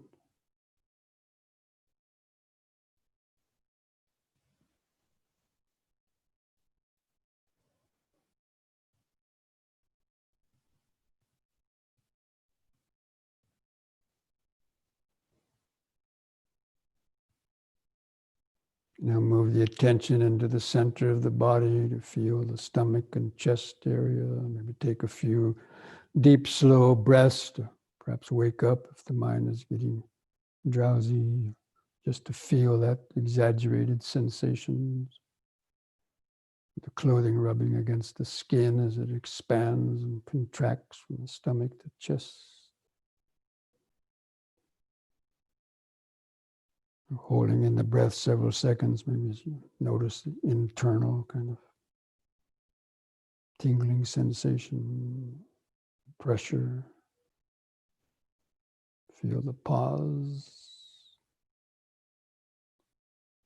and the sensations of the slow out breath. Many different sensations, vanishing breath.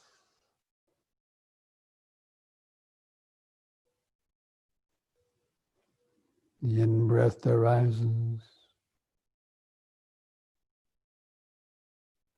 The out-breath vanishes.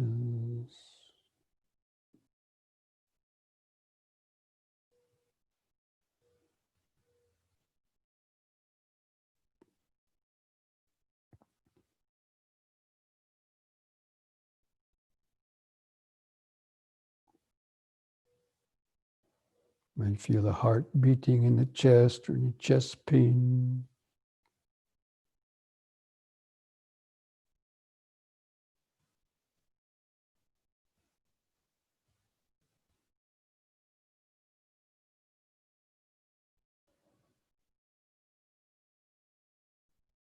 And moving the attention up to feel the outer neck, then inside the throat.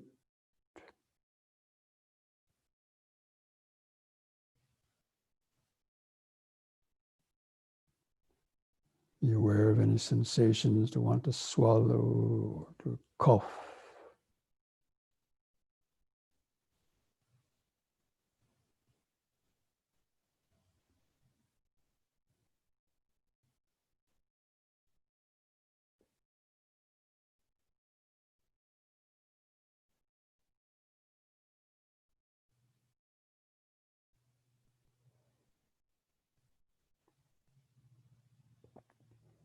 Moving up to feel the lower jaw, and the gums and the teeth, the tongue in the mouth. Many different sensations.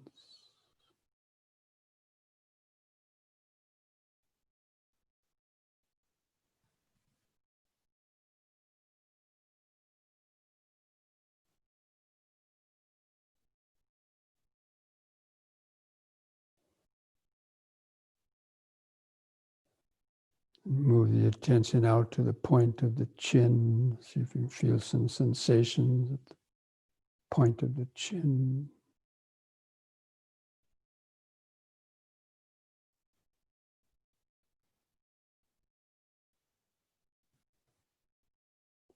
Turning up the power of the mental microscope.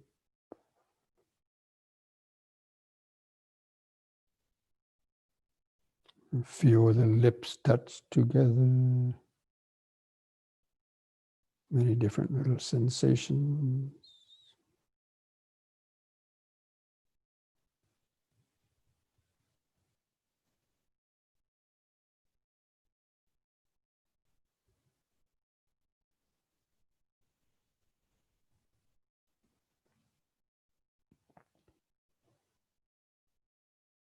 And feel the outer nose.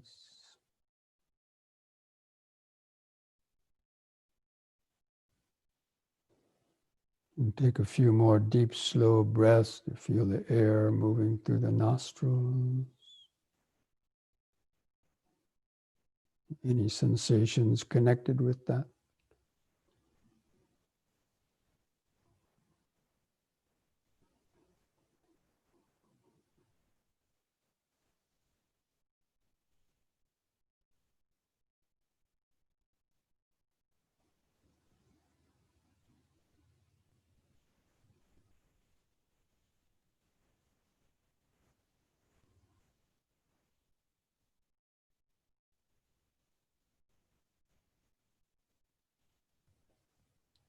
And feel the eyes and the sockets. The eyelids stretched over the eyeball. There should be lots of different sensations. The left eye, right eye.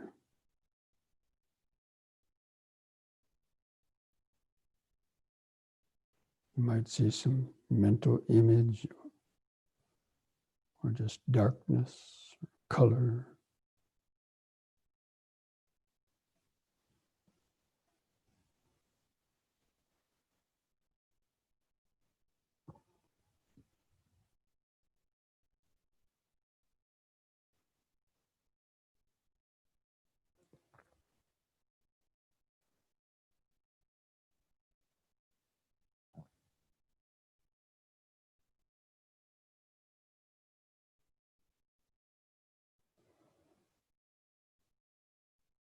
From that point behind the eyes, let the awareness kind of expand back out to the perimeter or outline of the body.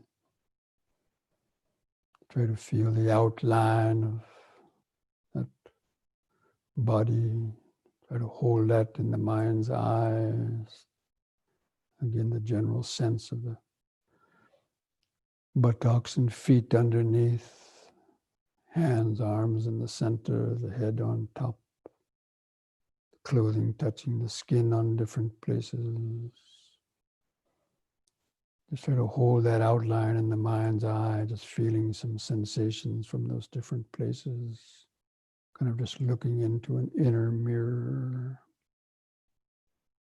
Should be able to see sensations, several sensations at once. Or closely apart. Feet, hands, arms, head. All of those go together to make the outline of the body.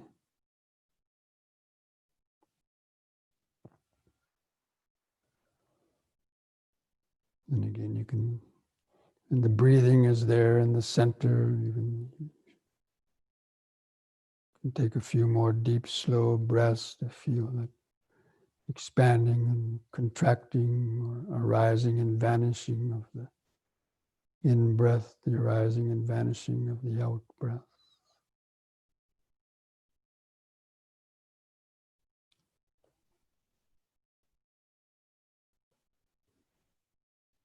The in-breath arises and vanishes. That means it begins and then stops.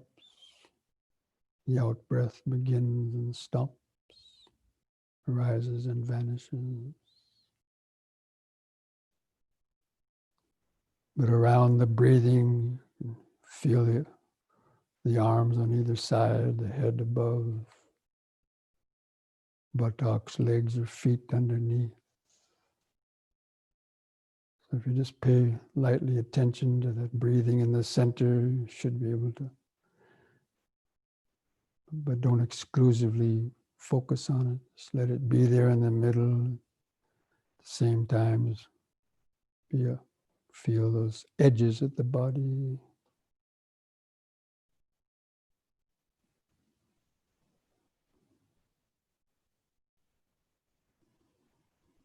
This breathing body is the laboratory for insight meditation.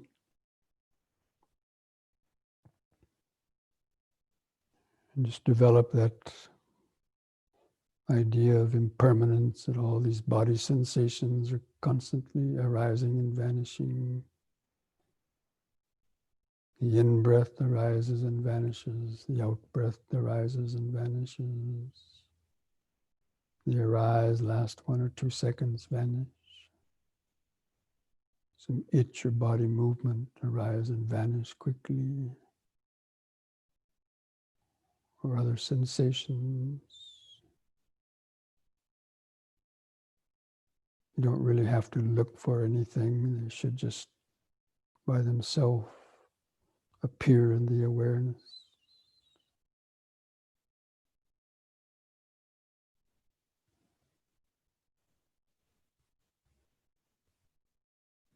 Just keep the mind relaxed and focused on that outline of the body, with the breathing in the middle.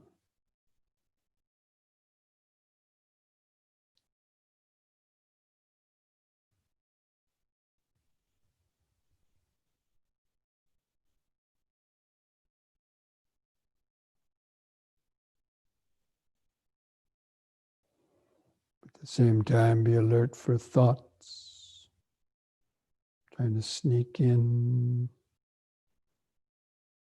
Or if you can, just be aware of thoughts coming and going in the back of the mind.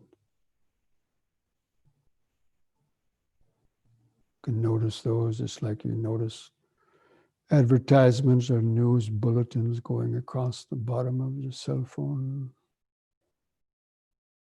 or TV news, but without following them or thinking about them.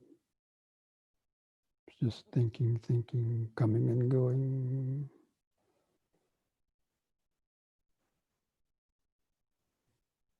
Keep the body in the front of the awareness, the breathing body and the sensations.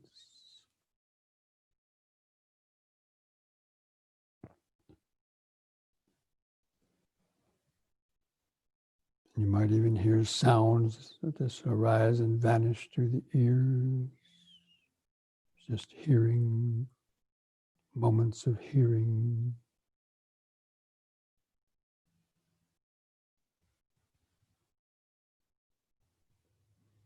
But if you think about the hearing, that's thinking, that's not hearing. Hearing and thinking are 2 different mind moments.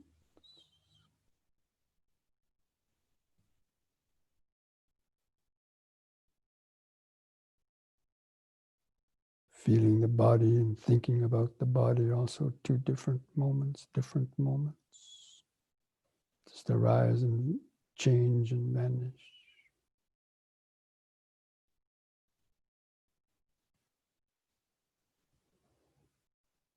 Just cultivating this momentary concentration, ability to just notice things coming and going moment by moment in different places without getting stuck.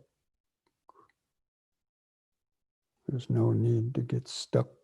There's always something else to feel, observe.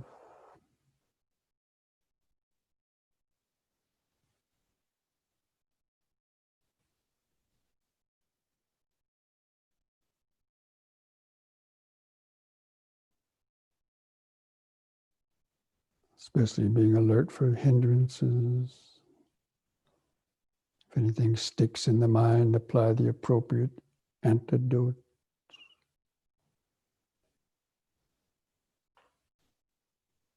To unstick the mind, come back to the flow of awareness.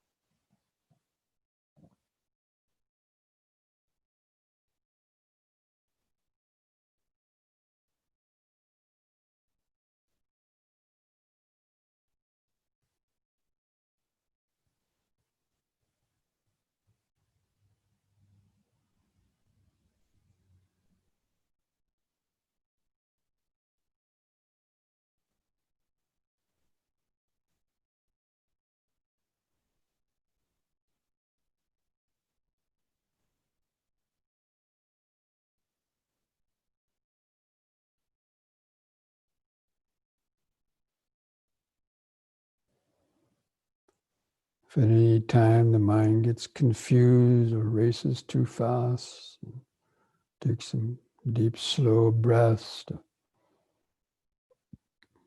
reground, center the attention on the breathing till the mind relaxes. And again, opening up into the flow of awareness.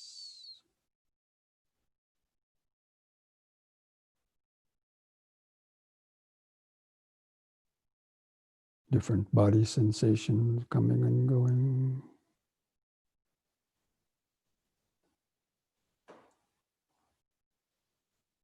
Perceptions. Try to identify the aggregates if you can. This is form, feeling, perception, volition, ego consciousness.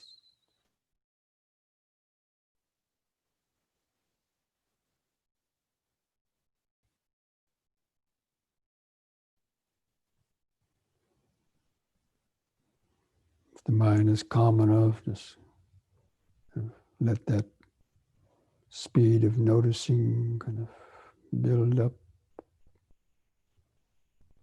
Noticing more and more sensations arising and vanishing, even subtle sensations you can notice.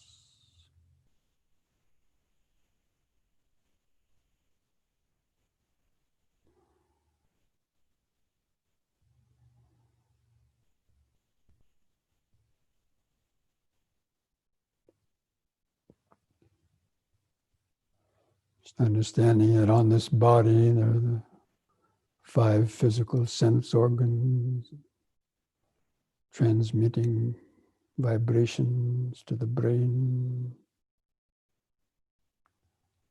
where perception, awareness, consciousness arise.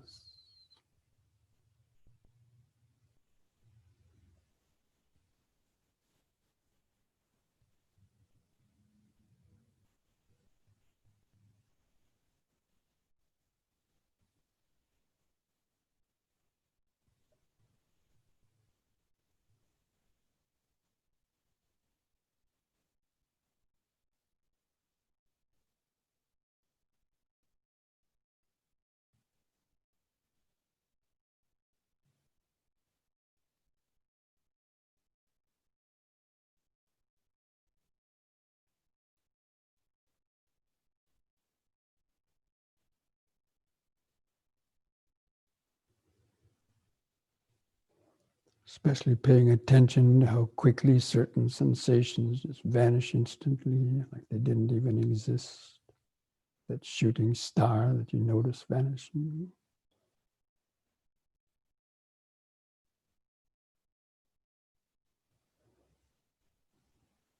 That's the dissolution. Second insight, knowledge of dissolution, vanishing.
Try to notice that if the mind clings on to a certain sensation or thought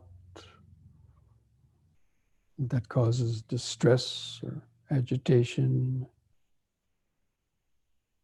like wanting or worry or anger, suffering arises due to the clinging. There's no clinging, there's no suffering.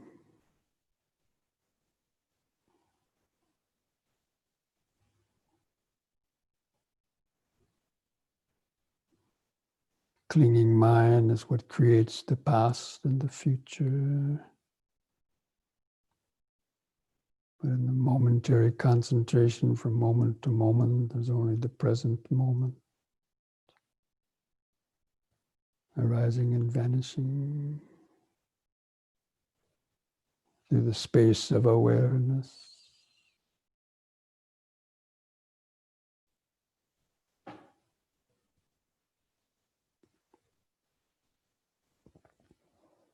That's seeing reality as it is. Vipassana.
It's cultivating that detached, onlooking awareness,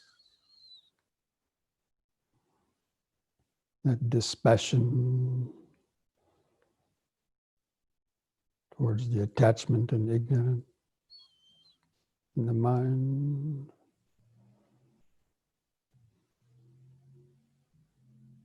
The dispassion for getting too attached to the objects that cause you pain and suffering.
Sambi sankhara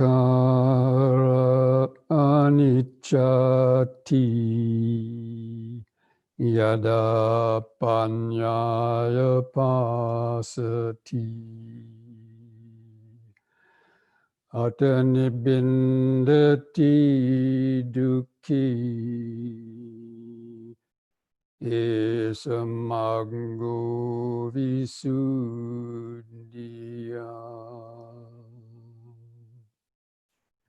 Natti janam apanya-cha Panya natti ajayito Yam hi janancha panya-cha Siri nibbana santiki Dukkha patta cha nidukkha Bhayapatta cha nibbaya Sokapatta cha nisokha Hontu sabbe pipanino.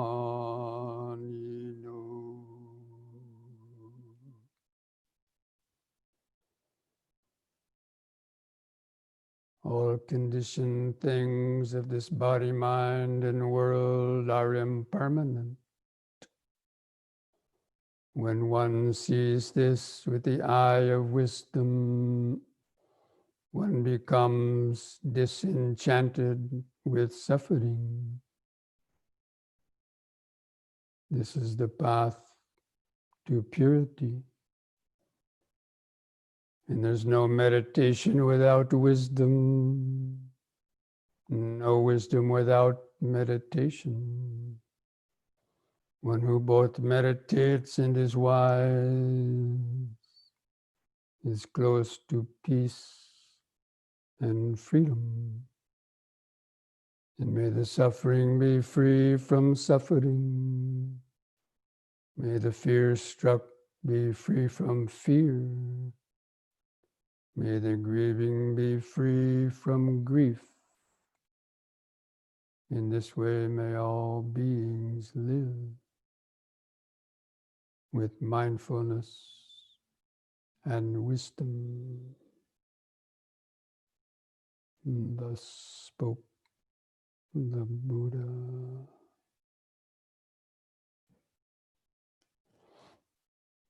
So if you like, you can join in chanting sadhu 3 times, slowly chanting on the long out breath.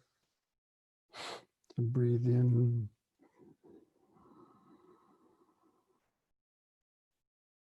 So,